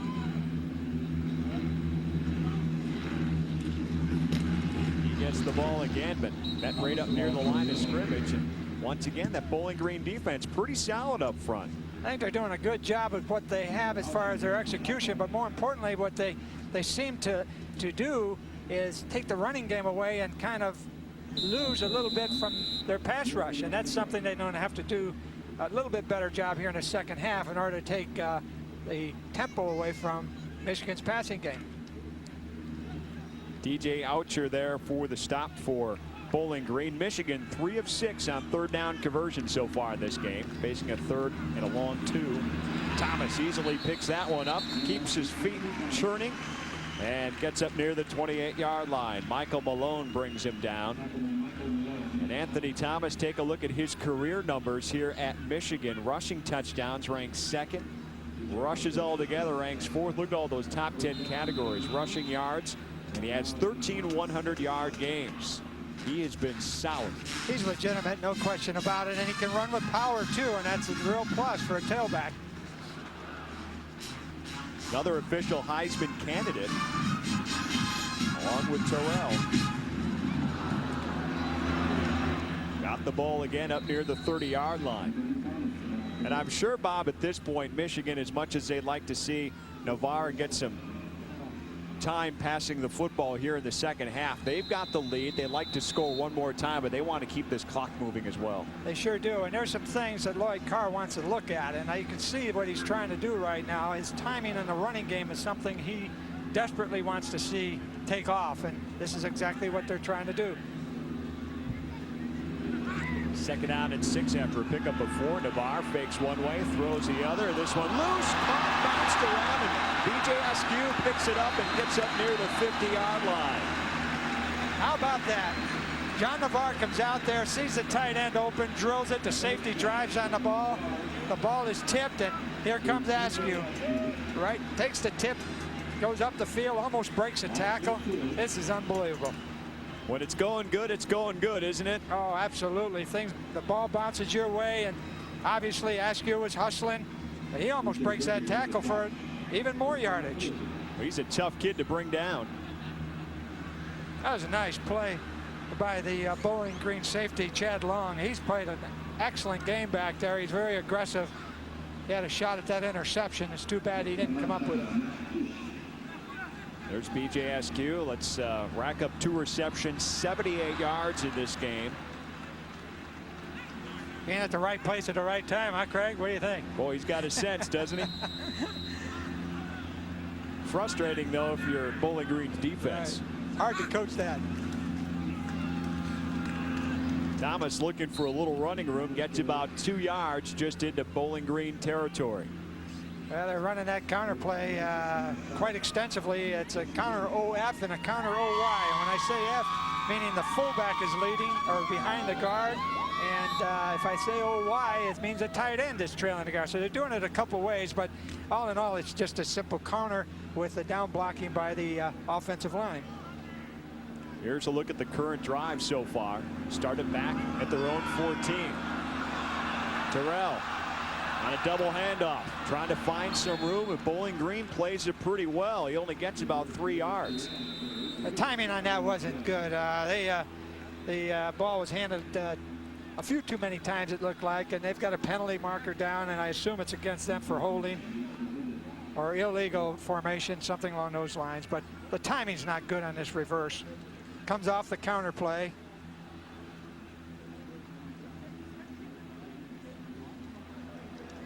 Illegal block in the back, above the waist, offense. 10-yard penalty from the spot of the foul, replay, second down. That's what you risk on a reverse, isn't it, Bob? That's right, Craig. And gadget plays sometimes are really very, very successful, but you got to have people that are over pursuing or out of position, and your execution has to be flawless to make them work, because there's just so much involved in it, and the ball is being handled by too many people. So I'm sure they'll reevaluate that play. Saw the University of Michigan established in 1817. Second down and 30. Terrell gets about 20 back up to midfield. What a great move by Terrell. He just froze the corner and then broke to the outside, and the timing of the throw was right there. But you know, it's tough to defend, obviously, but you're in one-on-one coverage. The corner's inside technique and puts a little head fake on him. And look at that ball right there on the mark again. Great accuracy. Well, I'll tell you what, sitting upstairs, and I'm sure the 100,000 plus in the stands, what has John Navarre done wrong tonight? You can't find too much now. He's obviously been schooling himself and been well coached to get himself in this position to play this efficiently in an opening game. 3rd and 10. This time he's sacked, flags down, could be holding as well on Michigan. Bowling Green's defense remaining very aggressive. They put some pressure on that time, brought people up the field, blitzed. That's the thing they have to do, fill the gaps, be able to come up with a big play, whether it's a sack or stop the run, but get those gaps filled up so that you can't get any momentum going on offense and try to create the turnover. Offense. Penalty is declined. 4th down. Brandon Hicks gets credited with the quarterback sack. He led the team a year ago with 4. Notice the drop here. That's a 7-step drop. That's unusual. They've been doing a lot of 3- and 5-step with him, giving him a chance to get the ball away, Craig, and then also play action. And a 7-step drop got him in a little trouble right there. Chad Long set to receive the punt. This looks returnable, catches it about his 13-yard line and scoots ahead past the 20-yard line, called the 23. That's where Bowling Green takes over when we come back. The Falcons trail the Wolverines by 3 touchdowns. You're watching Big Ten football on ESPN+.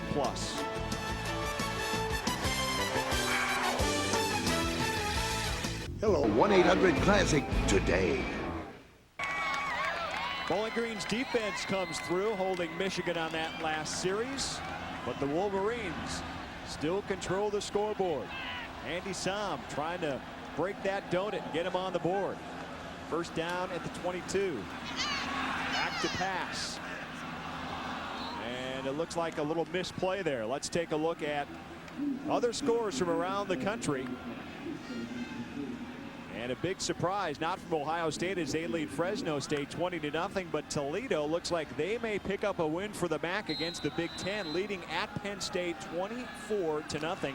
Penn State has yet to score a touchdown this season in 2 games so far. Minnesota leading Louisiana Monroe, and Purdue and Central Michigan are just underway in the first quarter.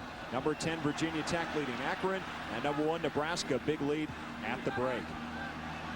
Second down and 10 now. Tom fakes the handoff, dumps the pass down to his big fullback, maybe a 2-yard gain to Eric Clark. A couple of more scores to tell you about. Number 17 Mississippi, 4 better than Tulane right now at the break, and Notre Dame trailing Texas A&M in South Bend 7-0. West Virginia leading Boston College at the break 17-7. You know, Craig, Andy Sam had to get rid of that ball immediately. They had pressure on him. Looks to me like Michigan's going a little bit more of their blitz game here in the second half. Bowling Green so far in third down in this game 0 for 8. Trying to convert here and keep a drive alive. And they do. They do it via the running game. This time as John Gibson, the fullback, makes a nice gain up near the 40-yard line.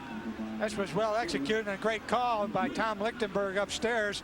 The blitz was coming from the outside, and this draw took the ball up the field for the first down. That's a big call. This is a momentum builder right here. If they can string a couple first downs together and get into the end zone, get some points on the board. 14-yard gain brings Bowling Green's rushing yards up to 13. They've been in negative yards since early the first quarter. Sam in the shotgun, back to pass again. Gerling has this one. In and out of his hands, I should say. Cleon Gant there. 4 wide receivers on the field there on first down, and obviously being behind 21-0, that's something they need to do. Ball was right there. Andy Sam had a good throw. It needed to be caught. Would have been a short gain. Michigan was in good coverage, but it's important to keep getting that positive yardage when you're throwing the ball or running it when you're behind like this. Second down and 10 for Bowling Green. Sam's numbers.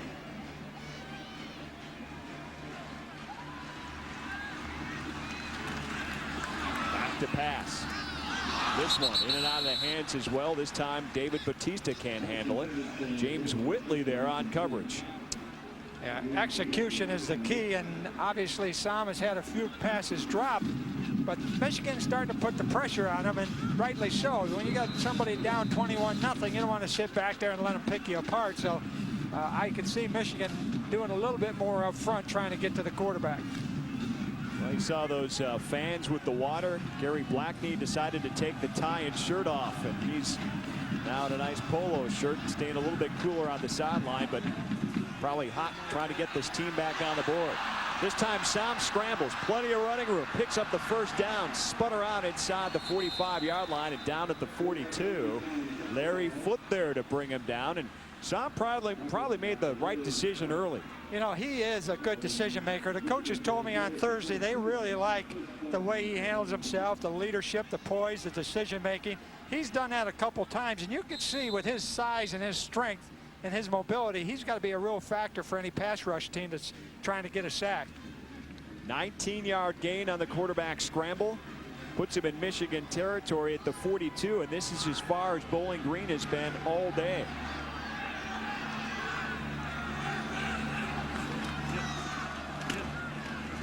And off to his fullback again, Gibson. Picks up about 4 down to the 38. He read that very well now. They ran a lead play up inside. The linebacker stepped up, did a super job of taking on the lead. But that move, finding the crease, gave him that extra yardage. That's well done, well executed. Dwayne Patman there on the stop for Michigan. Watch Clark here. Good block on that backer, up the field. Excellent run. You see that misted fan? It is hot down on the field. Bowling Green does not have that luxury, and neither do we. Some heavy heat, and he goes down out near midfield. And who is there again? Larry Foote. Who else? He's having a big game for Michigan's defense. Excellent pressure here by the front of Michigan. They went to a blitz game on this call. They caught Bowling Green in play action, which takes a long time to develop. Come up with a big sack. That's a nice play by Foote. 4 career sacks coming into this game, and you can just tell Michigan was not going to give it up there. A loss of 10 on the play. That sets up 3rd and long, called 3rd and 16. These are nightmare calls for a coach on offense, Craig. 3rd and 16. Especially right after you've been sacked, because you're going to feel the heat again. Sam, little timing to Batista, and what a catch. Great play by Batista on the outside. Super effort making that play. Brandon Williams there on coverage, and you can't fault him for that. That was a great bobbling catch, a gain of 26. Sam has had good accuracy on these outside throws now. He's had the ball there several times with great coverage by Michigan, and again, they have great coverage here as well. But the receiver takes the ball away, and just a tremendous effort on the outside. Well, Andy Sam, the sophomore quarterback, might be coming into his own. He's picked up 2 straight third down conversions on this drive alone when they were an 0 coming in. Back to pass again. Looking downfield, tries to loop one, and it decides to throw it out of bounds and go the safe route. Good decision, Craig. Everybody was blanketed. He had great coverage in the secondary for Michigan. Had to get rid of that ball. He had to rush on him, and you know, that mental clock that goes off in your head, that's timing of holding the ball too long as a quarterback. That's something that's very instinctive, and looks like he used it there adequately for his play. He avoided the sack. Dave Petruzillo there on the coverage, chasing Sam out of the pocket.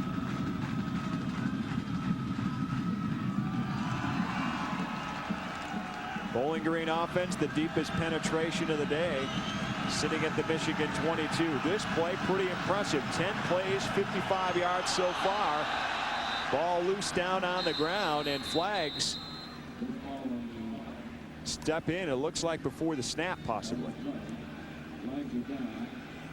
You hate to see this happen as a coach. Get a drive going, you're working efficiently, everybody is on the same page, and bang, the flag comes out, and you come up with a bad play. Let's hear the call. Prior to the snap, a snap infraction, offense. 5 yards, it's still second down. A snap infraction.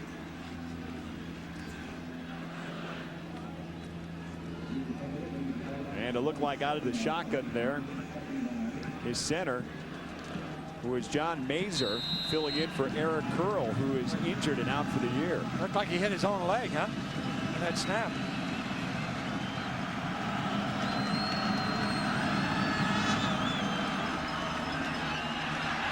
Sam back to pass over the middle. This one just over the outstretched hands of his receiver, Kurt Gerling. Another blitz by Michigan, but well blocked. I thought the Bowling Green offense picked it up very well, and he had a chance to get that ball away. Ball was just a little high to Gerling. If he brought that down, there was a chance for a big play and a completion there. And bringing down the heat, James Whitley. You know, Craig, you know, sometimes that pressure forces you to throw that ball a little quicker than what you want to. You know, you don't set your feet right, the ball goes high.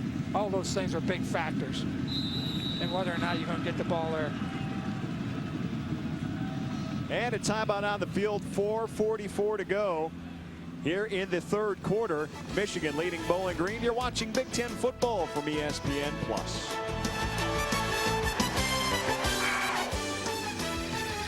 Third down and 15, their most serious threat to score in this entire game.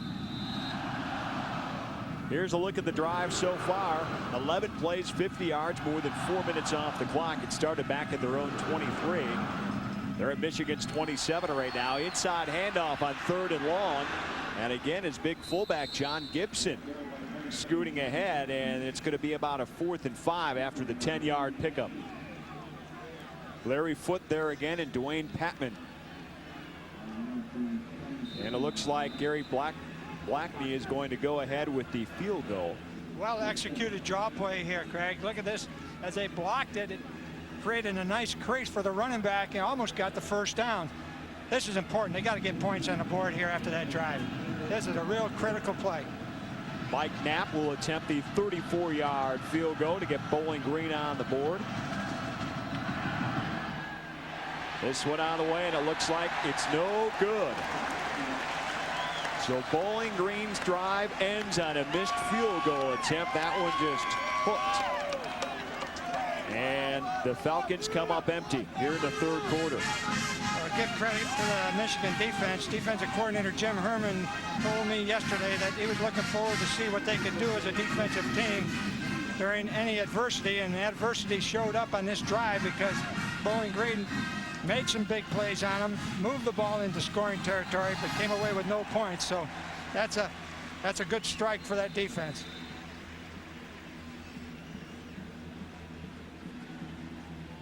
So it's going to be Michigan football. DeVar still in at quarterback, his club leading 21-0. He's been a huge part of their offense, and so is this guy, B.J. Askew. One reason, because he stays on his feet, does it again. Out of bounds near midfield. Again, Craig, excellent execution on the play pass and the throwback screen to Askew. Askew does the rest. Give a lot of credit to the call up in the box, and I really like what they're trying to do on offense right here. You know, Askew obviously is a good player and he needs the ball in his hands, but more importantly, DeVar has got some plays that are being called for him that gives him an opportunity to have success, and he's responding very well. And a flag down on the play. Looks like it's going to be all wiped out. It's going to be holding on Michigan. Illegal block in the back, above the waist, on the offense. From the spot of the foul, replay, first down. So the call, illegal block.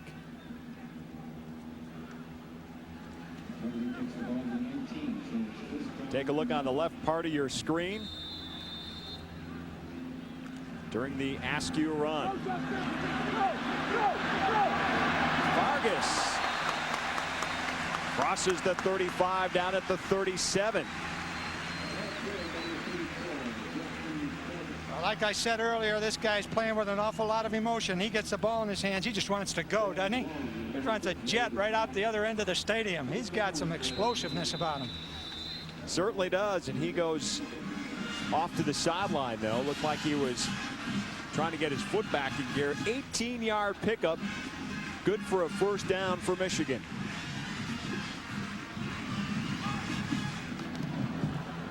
And off Thomas. And Thomas is brought down right away. Maybe a gain of 1. Gary Fisher there to make the tackle. Excellent job by Fisher. You know, he neutralized the blocker, came off and made the play on the inside. That was a good play. If he didn't make that, they had a good gain out of that. Excellent technique by that defensive lineman. Is there any pressure on that Falcon defense to get that ball back in a hurry, Bob? Absolutely, and you're looking at a team that's not giving up, obviously. You know, they're playing real hard, and the emotion is still there. They're trying everything that they can do within the framework of their defense and get that ball back for their offense. Second down along 8.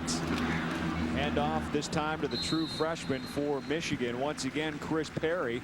He's seen the ball a couple of times so far in this game. You know, you can see that they really like him and give him an opportunity to get the ball in his hands. They're setting that up for a young guy to gain experience. Down the road, he's more comfortable when he gets into the Big Ten type schedule. Chris Delavella in on the tackle along with Casey William. And Perry comes out. Askew will be the lone setback for Michigan. 3 receivers, 3rd down and 3. DeVar back to pass. Looks for Terrell, finds him up near the 50-yard line. He'll be down at the 49. Good enough for a first down, though. Mitch Hewitt there with the coverage. But another first down for the Wolverines. DeVar now, his timing and confidence are there. You know, he's into the second half of his first game. You look at that throw, he dropped that back foot down. That ball came out of there like a shot and threw it to the right spot, got the first down. Good play. Boy, you can't be any more impressed than what you've seen out of this young redshirt freshman. A lot of poise out there, Craig, for a first game. Back to pass again, looking over the middle, finds Terrell. Of course, it doesn't hurt when you have such a supporting cast running the football and catching the football. Well, you know, the coaches told him before the game that you've got some great players around you. You got a front that's awesome. You got some great wide receivers. Use them and have confidence in yourself, believe in yourself, and go out and do what you've been working on in practice. Gain of 14 more for the Wolverines. 261 yards passing for John DeVar, and we're still in the 3rd quarter. This time the handoff to Cross. He takes it to the near side. Nice pickup. You know, I like about his ability right now, Craig, is the coaches told him to play within himself out there. and make sure that he goes out and executes and does the things that he's practiced with throughout the entire week. Have confidence in yourself. You're surrounded by good people, but you know what? He's taken it a step farther. He's done more. Absolutely. 5 of 5 so far in the second half. He's been nearly flawless throughout this game. Drops back again, looking in the end zone for Terrell. Can't come up with it. Just out of the reach of David Terrell, but more the ball handling skills that this young man shows as a redshirt freshman, to me, surprises me. And obviously, I'm sure the coaches at Michigan aren't surprised. They've worked with him on a day-to-day basis. But look at the timing on this. This ball could have been caught. It was very close. Instead, they settle for 3rd and 1, and Fargas picks it up. Builds up some speed and gets down near the 11-yard line. Sergio Lund there brings him down, a gain of 17. Yeah, I am impressed with Fargas on this run, but much more so, you know, no running back can do it by himself. Watch this offensive line come off the ball here. They're wearing down the defensive front of Bowling Green, and we got a nice edge there for the running back, and Fargas finds the crease. And the thing I like about him, he keeps those legs moving, and he's getting up the field all the time.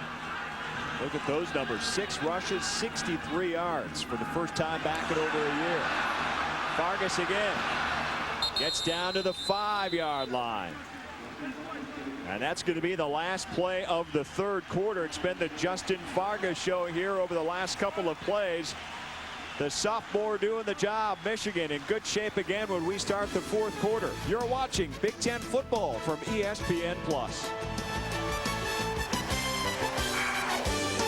4th quarter, it is 21-0, but they are threatening to increase that score right now. They have a good 10-play, 4-minute drive going.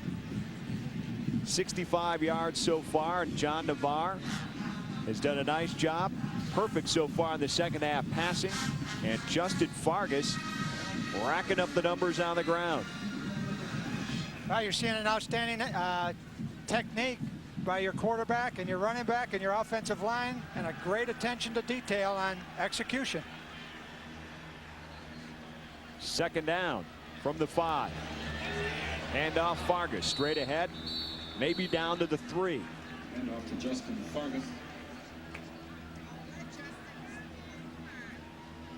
Again, Michigan leading 21-0. Here's our statistics through 3 quarters. Michigan 156 yards on the ground, 261 in the air.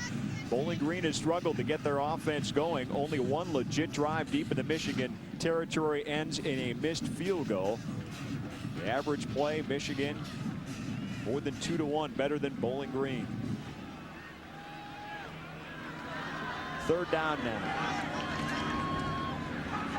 Quick pass, touchdown, Michigan again. This one to Marquise Walker from John Navarre. And that ties a record. His 4th touchdown pass ties a Michigan record in a single game. All right, was that ball drilled in there or what, Craig? That was an excellent throw. And watch his quickness right here. I'm impressed. That foot quickness and delivery, that ball was right there on the money. Excellent execution. Great attention to detail. Well, this offense is certainly in sync. There's no question about that. Extra point attempt is good by Epstein, and Michigan increases their lead now over Bowling Green early in the 4th quarter. It is 28-0 Wolverines here in the 2000 season opener. The freshman looking like a senior.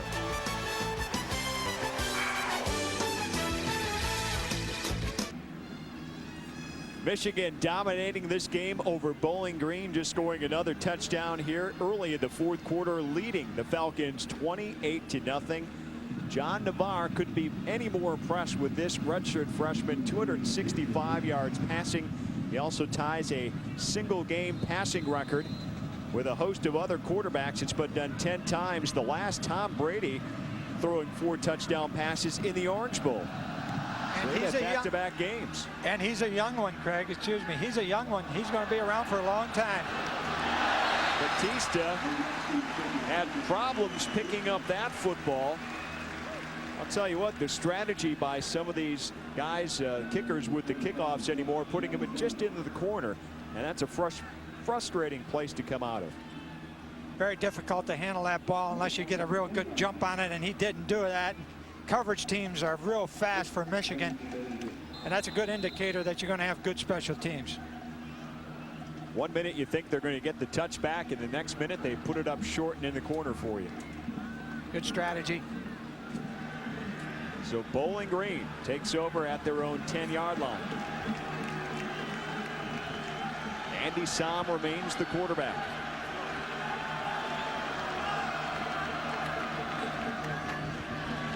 This time the handoff to Lewis. Gets a couple. Brought down by Larry Foote. Nice job by Larry Foote, and it looks to me like he's going to be a good open field tackler as well as a good blitzer. This guy's an aggressive player, and they've got him in the right position to make those type of plays. That was good execution on his part. Well, you really had no questions on offense for Michigan coming into this game other than to see what John Navarre would do if he didn't take Lloyd Carr at his word, saying he was very comfortable with him. The big question was what the defense was going to do, and they've been equally impressive. You're absolutely right on that, and you could tell by their quickness and their speed that they're going to get better and better as the season goes along. I know they're young, their linebackers are young, they're young up front, but they've got some good leadership there, and especially outside on the corners with their two corners, James Whitley and Todd Howard. These are guys that are experienced players that can come in and make some big plays, and Charles Drake is another one as a safety that they're expecting to come along very well, and he's a young sophomore, so they've got some young people, but they've got some speed. And a lot of the people who follow Michigan know they've already been hit hard with injuries before the season even started, losing Cato June on the other side of the football in that secondary. This one tipped away. Once again, a nice job on defense by Brandon Williams. Brandon does a great job closing on this ball, Craig. Watch this. This is a timing throw, three-step. Quarterback looks him off, but comes right back to him, and Brandon is not going for the fake and made a nice play on it. Bellamy back to take this punt return. David Terrell had been in there for about half the game. Didn't start as the return man, but had a few chances. Michigan going to get great field position again. Bellamy all kinds of room to run. Gets inside the 40 down to about the 38-yard line.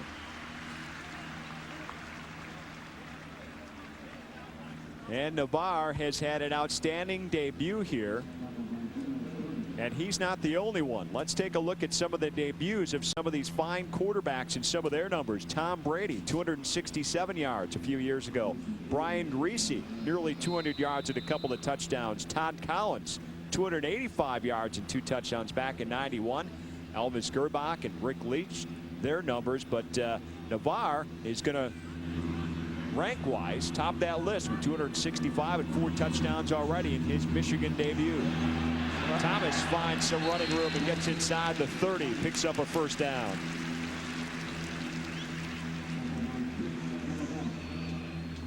John Navarre has been impressive. He has had only 4 incomplete passes.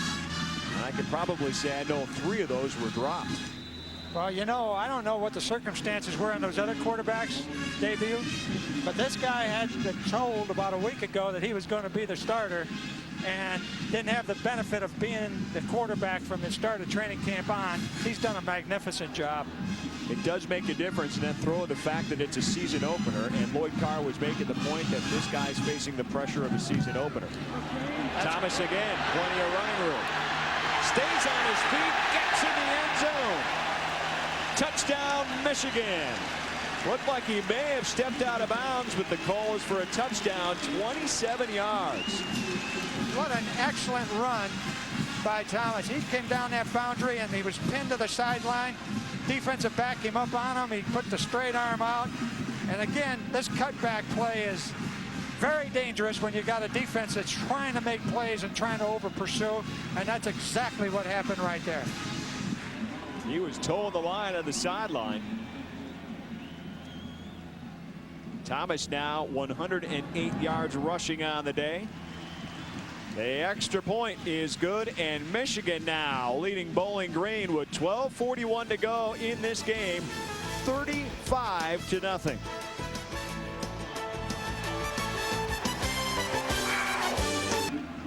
Anthony Thomas scooting into the end zone for Michigan, building their lead now to 35-0, and you can tell he's done this a couple of times.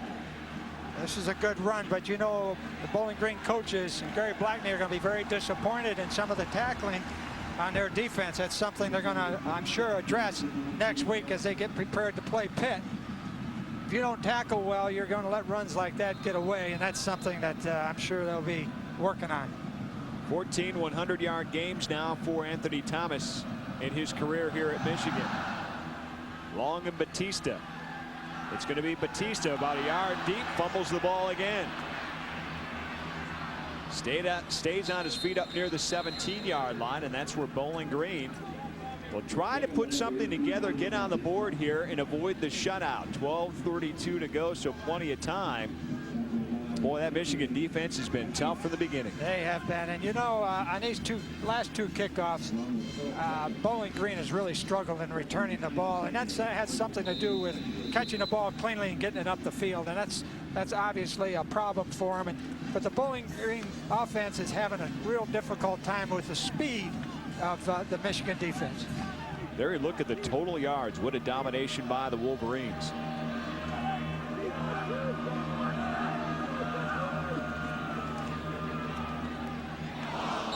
Sam took a big-time hit as he let go of that ball. That's what caused that bad throw. He had to get rid of it. He had a chance to throw to an open receiver for a short gain, but that pressure forced him to throw a bad pass. Norman Bobert in for Michigan on the hit. You get that type of pressure, that's certainly going to take its toll, force you to get rid of the ball a little bit quicker than what you want to. Second out and 10. Sam back to pass. And this one falls out of bounds. Looking for its intended receiver, Andre Pincham. Well, he had a blitz coming on him. He had to get rid of that ball as quickly as he possibly could. And the ball goes wide, as you can see on the replay here. But watch the pressure. We got some free people coming in for the hit, and he just gets it away. Well, he's trying to get over the top, and he's doing that, but unfortunately some of his throws have gone out of bounds trying to do that, and you can tell he is frustrated. That can happen to a quarterback, and can happen to anybody out there when you're playing against a team with this type of talent, this type of speed on defense. Lewis takes the inside handoff, and he's going nowhere on third down and long. Well, Don Spytek there on the tackle. They've just smothered the running game, haven't they? Certainly just smothered it. Matter of fact, they've smothered all phases of the game. They played extremely well on defense. I know that the coaching staff and Jim Herman in particular wanted to see how they'd respond in a game-like situation, and he's getting a good look at it. Lloyd Carr still doing some testing. He's got James Whitley out there on this punt return. He's tested out a few of his star players. Takes it at his own 44 and makes his return up to the 46-yard line. So a 10-yard return for Michigan. So they'll take over in Bowling Green territory when we come back. It is early in the fourth quarter. Ann Arbor, it's been all Michigan here, the season opener against Bowling Green, 35-0. The fourth-ranked team in the country living up to their billing against Bowling Green. John DeVar, I don't know if he had any billing coming into this one except potential. He's certainly shown he has that. 4 touchdown passes. Inside handoff to the freshman again for Michigan. He's carried the ball a few times, Chris Perry. Michael Malone there on the tackle, an 8-yard pickup. When I visited with Stan Parrish on Friday, he told me John has a very strong arm, and this is a quote from him, as good as he ever has had as a coach. Wow. That is a pretty good compliment. So they had a good feeling about this guy coming in. Well, again, he's had 4,678 yards and 71 touchdowns in his high school career. Gets the ball again. Knocked out of bounds. Picks up the first down. Well executed right there. And then Chris Perry shows you that, you know, he can find the crease and he can bounce it outside as well, and he can run hard up inside. So as a young freshman, this is a good experience for him. 5 carries and 24 yards for Perry.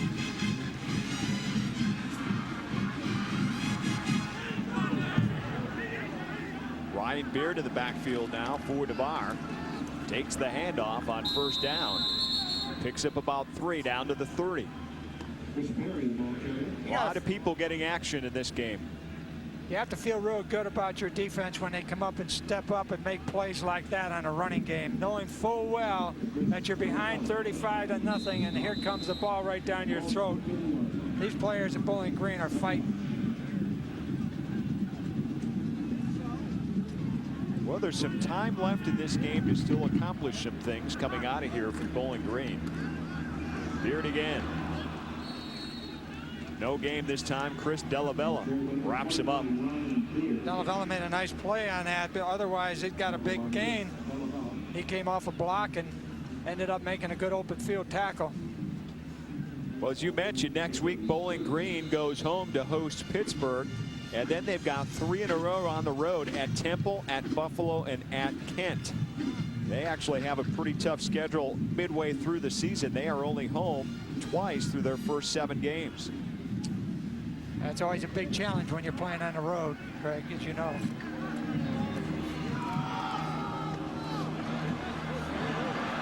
Another great run for the freshman. Knocked out of bounds inside the 20-yard line, picking up another first down. Nice call by the Michigan coaching staff.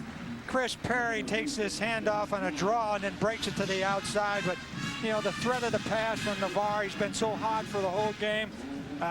Looked like Bowling Green was playing for the pass. The linemen were rushing hard upfield. Chris Perry does a great job breaking it in and getting the sideline. 12 more yards for Perry.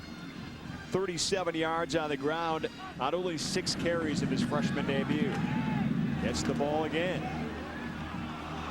Pushed ahead. Looks like we have a fumble, and Bowling Green says they have it, but now a flag comes in. No, but just a marker. It's going to be Bowling Green football. Well, that's one thing you don't want to have happen with it, whether it's a freshman or a senior. You don't want that ball on the ground when you're running the football. Got to protect that football. And I'm sure the coaches are going to get after Chris Perry a little bit on that situation. Once you got that yardage and once you got that gain, protect the ball. Don't let it slide out. Don't give him the easy turnover. Chris Scantlitz makes the hit. Gino Burton the recovery for Bowling Green. So they stop Michigan and hope to use a little momentum here, but they start deep in their own territory. Som remains at quarterback. And the handoff to John Gibson again up the middle for about 3. 8:45 to go here in the ball game. They've run that play a couple times up inside, and he's been effective with it. You know, Gibson will hit it up in there real hard, and if he gets one break or breaks a tackle, he's into the secondary very quickly. And he's listed as a fullback. That's right. Good size, 5'10", 220. Redshirt junior. Batista in motion. Som out of the shotgun. Looks that way, and another drop pass. Batista spun around and couldn't come up with that one. And we mentioned the 2 running backs, Alls and Lewis, at the beginning of the game, and a nice 1-2 punch they've been able to provide, but the production's certainly not there in this game. Michigan's defense has throttled these guys, so to say. Well, it's taking a little toll on Andy Som as well. That ball was thrown behind the receiver. He kind of rushed that throw, anticipating some pressure. 3rd and 7.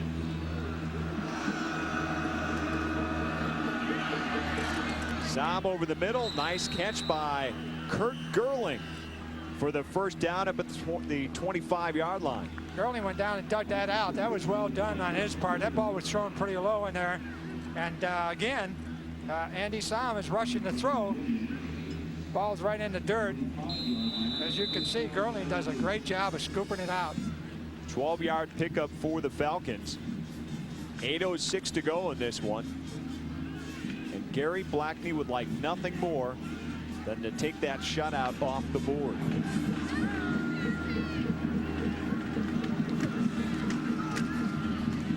Again, the handoff to John Gibson. That was that counter play that Michigan's been running at their defense, and Gibson almost breaks this. He gets knocked a little bit at the line of scrimmage and can't keep his feet, but again, you're right about that. Gary Blackney would like to get some positive yardage and get some points on that scoreboard to go away with a pretty good feeling at the end of this game and accomplishing something such as scoring some points. Blake Nassif there, the last stop for Michigan. We're seeing a lot of players for the Wolverines. That's the beauty when you're out in the front. This one almost picked off. Jeremy Lesur cannot come up with that one, but had a great attempt. Again, it was thrown behind the receiver. And again, the pressure from Michigan has caused Andy Sam to rush his throws, and he's become a little less effective in his accuracy because of that.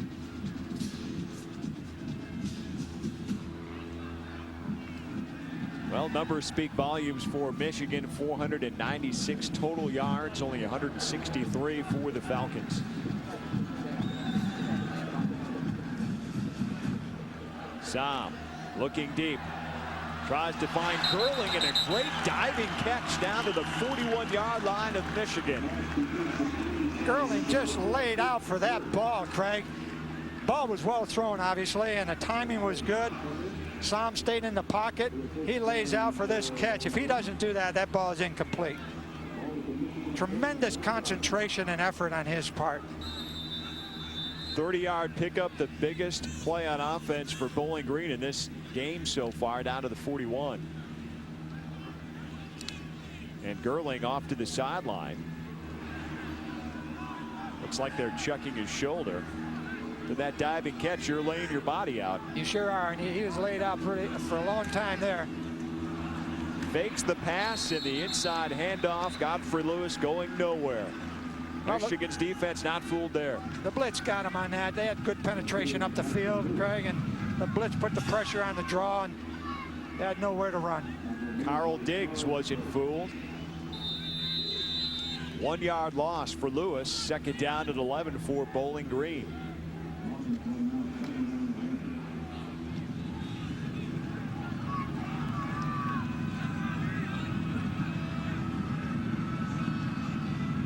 Sam in the shotgun.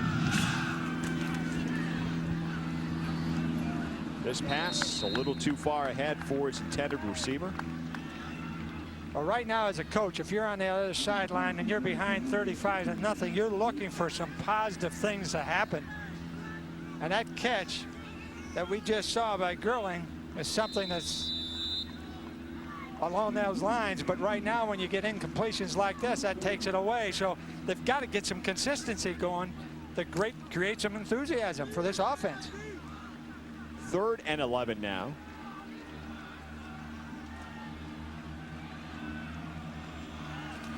In the shotgun, Sam back to pass again. Finds Batista wide open. Batista on his feet inside the 25, and a big first down for Bowling Green to keep this drive alive. Good execution by Batista. He sat in between the two zones, linebacker and the corner. Timing was good by Sam. Ball's delivered. Beautiful throw. Nice catch. Good tackle. Gain of 17. See the Wolverine sideline. BigFog.com. You know how to get one of those now, don't you, Bob? That's right. I know how to do it. They're staying nice and cool. Of course, they're happy right now being ahead 35-0. They don't feel too hot down there. 1st and 10 at the 24. Impressive drive for Bowling Green. 9 plays, 66 yards so far. Started way back at their 10-yard line. Sam looking for pinching in the end zone. Bowling Green touchdown, and they finally get on the board with 5:27 to go here in the 4th quarter. That was an excellent ball handling skills by Sam, and delivered the ball on time, got it up the field. Great catch, good double move by the receiver. Results in a touchdown. There's another one of those positive things that you're looking for that you can build on for next week. A 24-yard strike for the score. And Bowling Green says, well, I thought they were thinking about the 2-point conversion there for a second, but they're going to go for the extra point.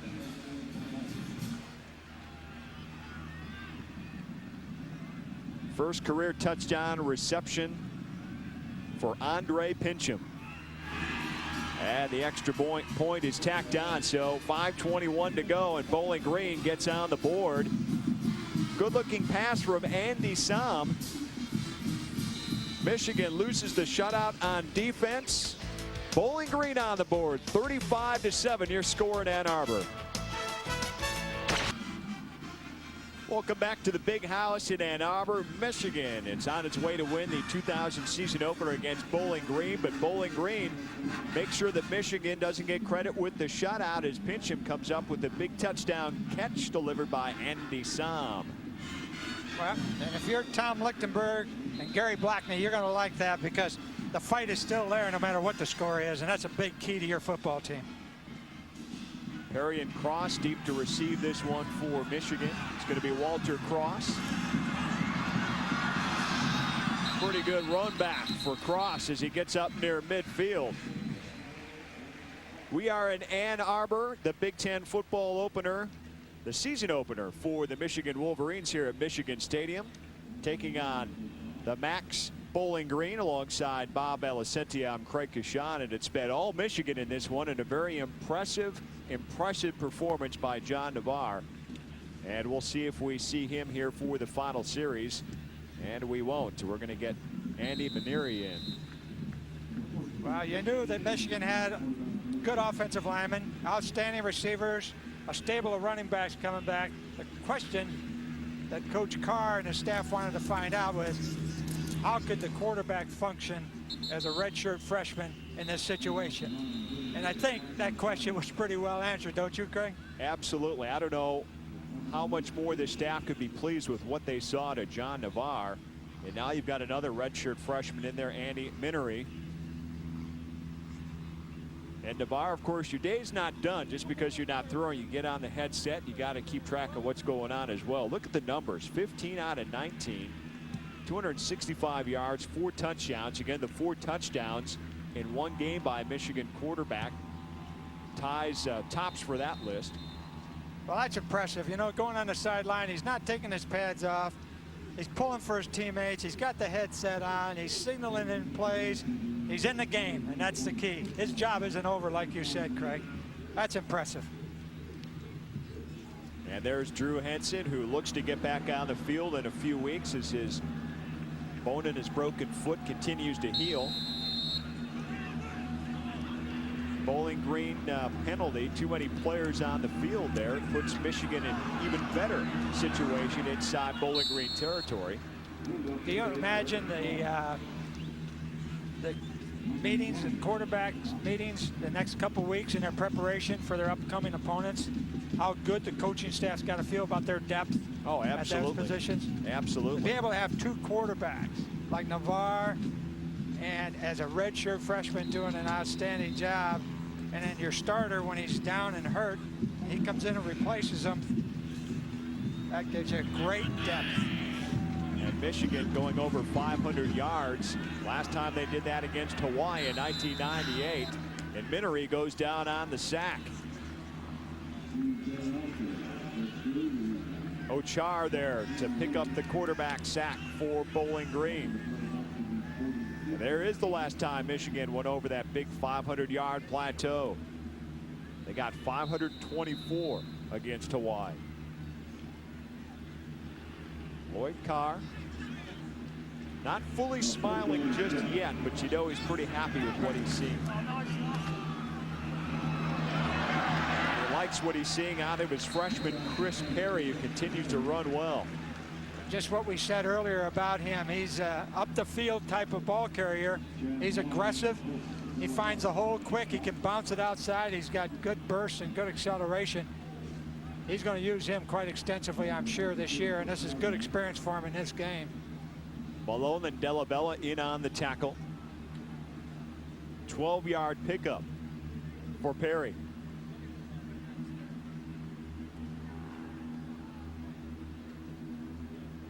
And of course, Lloyd Carr picking up win number 50.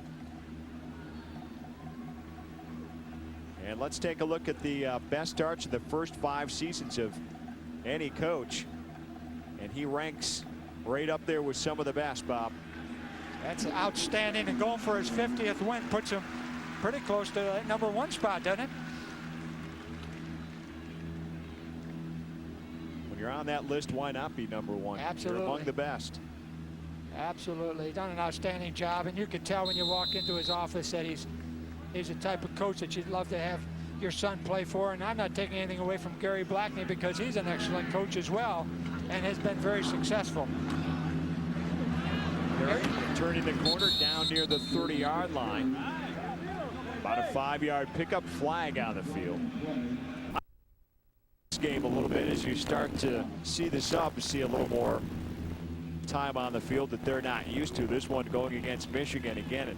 Another push in the back, it looks like. That's inevitable, Craig, when you start throwing those numbers out on the field that sometimes are duplicate numbers of other players, and also guys that don't get a lot of reps in practice time. They're anxious to go out and play. They want to show what they can do, and they get a little over exuberant. Well, Michigan gets one more home game next week against Rice, and then they hit the road for UCLA, and then the Big Ten opener on the road at Illinois. And remember, Illinois came in here last year and upset Michigan, a huge comeback. Well, I'll guarantee you, I know the coaching staff's going to be thinking about this game and trying to make the corrections that they have to make as they go off the field here with their players, congratulating them. They're thinking about next week when they leave the field here. They're getting ready for next week's ball game mentally, enjoying this win for a few hours, but they know they got a lot of work to do. The season's a long season. This is one game in the season, the first game. They feel good about what they've tried to accomplish, probably answered a lot of questions, but now there's a lot more work to do too, Craig. Just the beginning, isn't it, Bob? Just the beginning.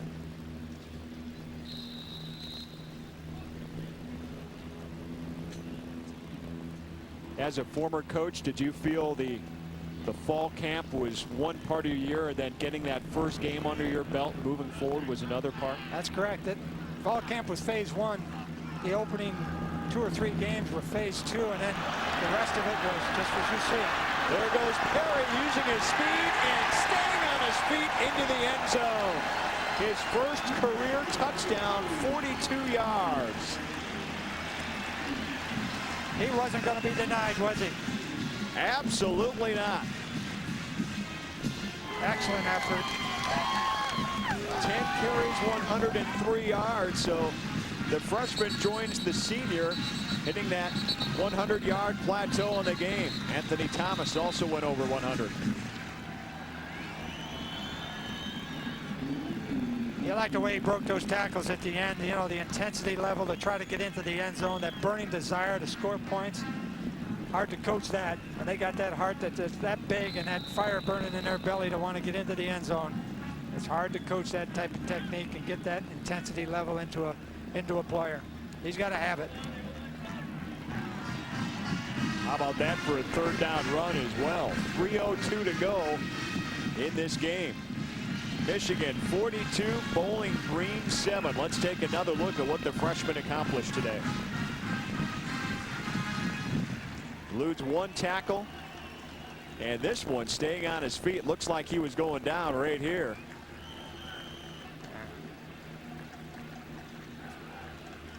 And Andy Minery likes what he sees. Yeah. I think the point is at the line of scrimmage it was well blocked, but he also made some people miss, bounced out sideways, laterally, got that explosiveness in his run. This is a good running back for a young freshman. Well, Gary Blackney's club, of course, finishing in the middle of the MAC over the last few years, picked to finish right there again this season. And Michigan, though, much higher expectations. Obviously, they're ranked 4th in the coaches poll, the ESPN Today, USA Today poll. That's correct. But you know, Bowling Green's got 9 starters coming back on defense. They got to be a little disappointed in their play. Some of their tackling and maybe some of their execution isn't what they anticipate and what they expect. So they're going to go back, I'm sure, and take a look at everything, make some adjustments, get ready for next week. and get their players in position to play the type of football they're looking to play on defense. But they just faced a very difficult task against a good offensive line and a good offensive football team in Michigan. And another touchback.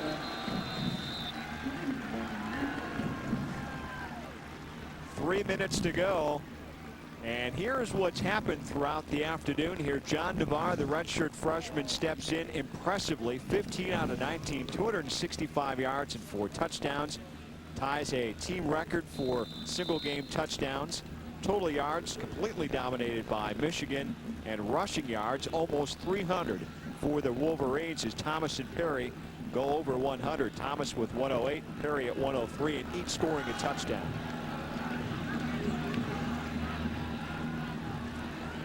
Just under 3 minutes to go. And Ricky Schneider in at quarterback gives the ball off to Godfrey Lewis, and flags come flying in. Look like face masks from up here on the tackle. Interesting story about Ricky Schneider. Last year he was a starter for the first 3 games and then got delayed at getting to a meeting, and they made the change with Andy Sam, and all of a sudden Ricky never found the field for the last 7 games, and here he is out there today, and I'm sure he's excited about playing. He's a 5th-year senior and came back for his 5th season, so he's a real unselfish type of player. It's good to see him getting some snaps. And you saw the face mask penalty on Michigan. That puts the ball up to the 45-yard line now. Bowling Green a chance to get on the board one more time before they leave Michigan. Schneider looking ahead and wide open downfield. This ball just tipped at the last moment. Good defensive play by Michigan's Larry Stevens. Michigan's making it very difficult to get a big play on them, Craig. They're playing a nice zone back there and letting everything come to them.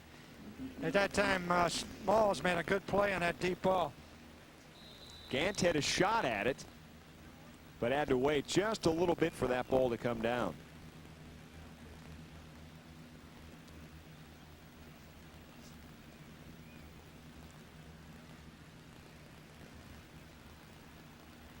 So 2nd and 10 remains on the 45.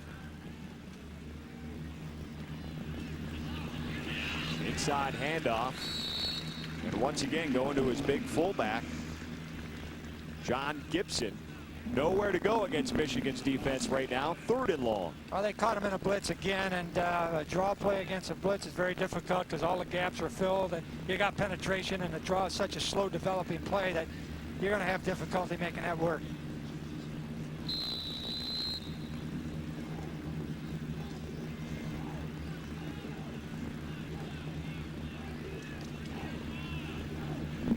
Third down and 11. Schneider in the shotgun for the Falcons.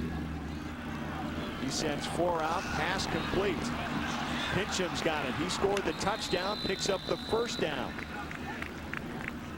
Looks like he's got some quickness out there, Craig. He caught that ball and almost broke a couple tackles and make it very difficult for people to get their hands on him.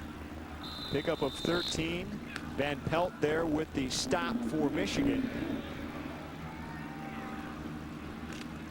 Kurt Gerling made that diving catch and went off to the sideline after that. You remember earlier in the 4th quarter with what looked like a little soreness in his shoulder, and Pincham came in. You're right, he shows a lot of speed there. They may want to take a look at him. And Schneider calls timeout for Bowling Green.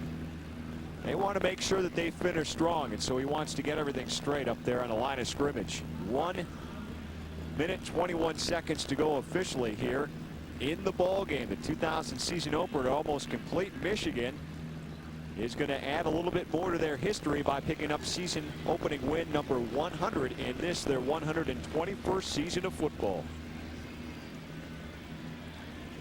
Let's take a look at what Michigan faces here for the rest of September. Taking on Rice here in Ann Arbor next week, and then they hit the road, opening up the Big Ten season at Illinois, and then come back here September 30th to take on 5th-ranked Wisconsin And a lot of people, obviously, as this season begins, they look at September 30th and they say Wisconsin and Michigan, Michigan and Wisconsin, who's number 1 and 2 in the Big Ten right now? And they're pointing towards that as saying Big Ten championship winner has, again, that if you want an inside track, if you will, to the Orange Bowl for the national championship, you obviously have to win that game to keep going. No question about that, but they are not going to look past that next ball game like Rice and then UCLA before they get to that one. But that's why we're here, Bob. That's right. That's why I'm up here in the booth working with you. 1st and 10 at the 43. Schneider feeling some heat. Here comes Michigan's defense, and he gets out of bounds.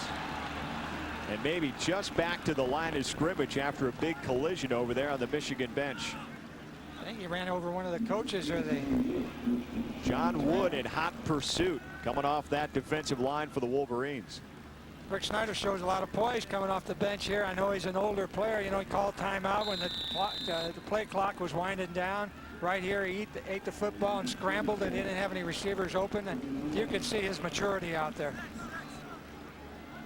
2nd down and 11. Loss of 1. Schneider stays in the shotgun. Gibson with him in the backfield. Schneider rolling. This time he's going to keep it. And he stopped at the 40-yard line after a gain of about 4. That was a nice open field tackle right there by number 63. Did an outstanding job of putting the inside pad on Schneider, not allowing him to break to the outside. I kind of like that play. It's very difficult to tackle a quarterback that's on the move in the open field like that. 3rd down and 7 for Bowling Green as the clock continues to roll. We're at 40 seconds left.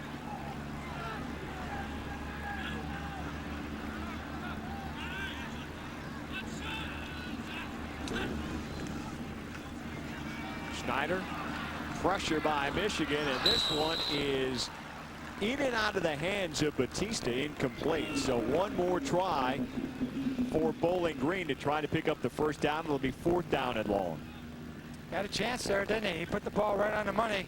Ball was dropped, but you kind of like Rick coming in here and trying to execute the offense and staying within the plan. Looks like his arm is still pretty live. Big house football here in Ann Arbor. You got to love to have a nickname for your home turf, don't you? That's beautiful. A lot of games have been played in this stadium, and a lot of games have been won by Michigan here. They're tough at home. Schneider back to pass. Complete to Batista. 1st down inside the 30-yard line. So Bowling Green will have another shot or 2 at the end zone before they leave Ann Arbor. 16 seconds to go. Blake Nassif there on the tackle. Nice job of scrambling and buying time by Schneider, getting his receivers downfield, giving them a chance to get open. Did a good job getting that throw in there. And the Falcons call timeout. That is their last timeout of the half. They'll just try to group up together and toss a couple in the end zone and see if they can get out of here on a positive note. They've already scored 1 touchdown late here in the 4th quarter to get off the schneid, if you will. I don't think the fans really like that timeout call, do you? No, they don't. Those remaining here at the Big House. The announced attendance more than 110,000 here today. Well, they got a great show for an opening game for their team, and you know, they've got to be proud of this Michigan football team. There's some youth out there on defense, and they responded. There was youth at the quarterback spot. He responded. So you got to go away feeling real good. Get ready for next week, and you know, hopefully come out and do the same thing.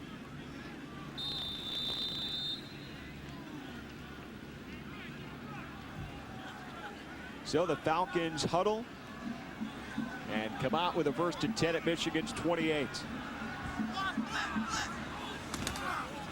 Schneider feeling heat, lets this one go. It's going to go incomplete, or is it picked off? Nope, ball's a little too far out of bounds. Great effort out there by Michigan on defense. Again, Nassif. The effort was outstanding. The ball was just a little wide. He had to get rid of that. He had instant pressure on him. Well, these guys don't want to give up another touchdown either. I can't blame them. There's pride on both sides of the ball. That's the pride of playing defense, Greg. Keep them out of the end zone. That's the bottom line. All those other stats don't mean anything.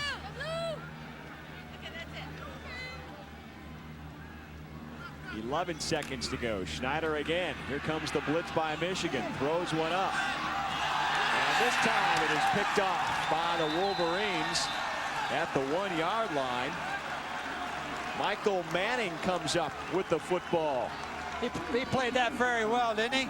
Sitting back there in his zone, the ball was up real high. He timed it, came back to it.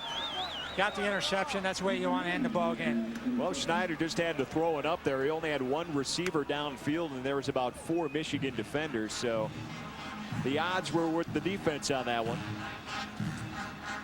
But a good play. Navarre again has been very impressive. All right, so he's got the 1 game under his belt, Bob. Very impressive. Certainly, you would have time to, you would have a hard time trying to repeat that performance. But what you have to do is get your head clear and know that you're capable, not only capable of doing the job, but you've done the job. You're successful. Well, there's enough things that they'll look at on the tape they'll come up with to give him the work on this next week. And I'm sure he'll be the first to say that.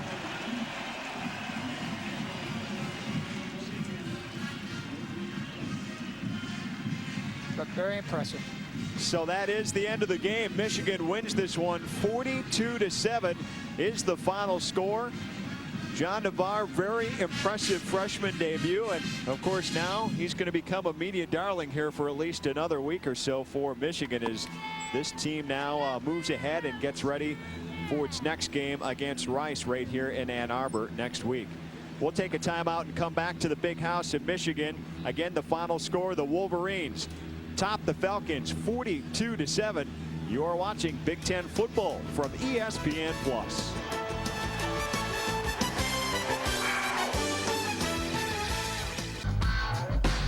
The 2000 season opener by topping Bowling Green State 42-7, the final in the big house here at Michigan Stadium. Let's take a look at some final stats, and the numbers extremely impressive for Michigan.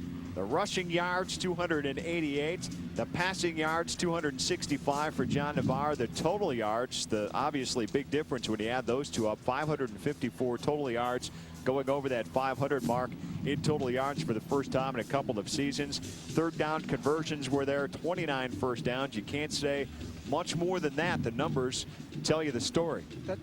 That's good balance, and that's what you're looking for as a coach, Craig. You want balance in your offense, and you want to be able to score points with it, control the tempo of the game, ball possession time, all those things take into consideration to help you be successful. Now watch this.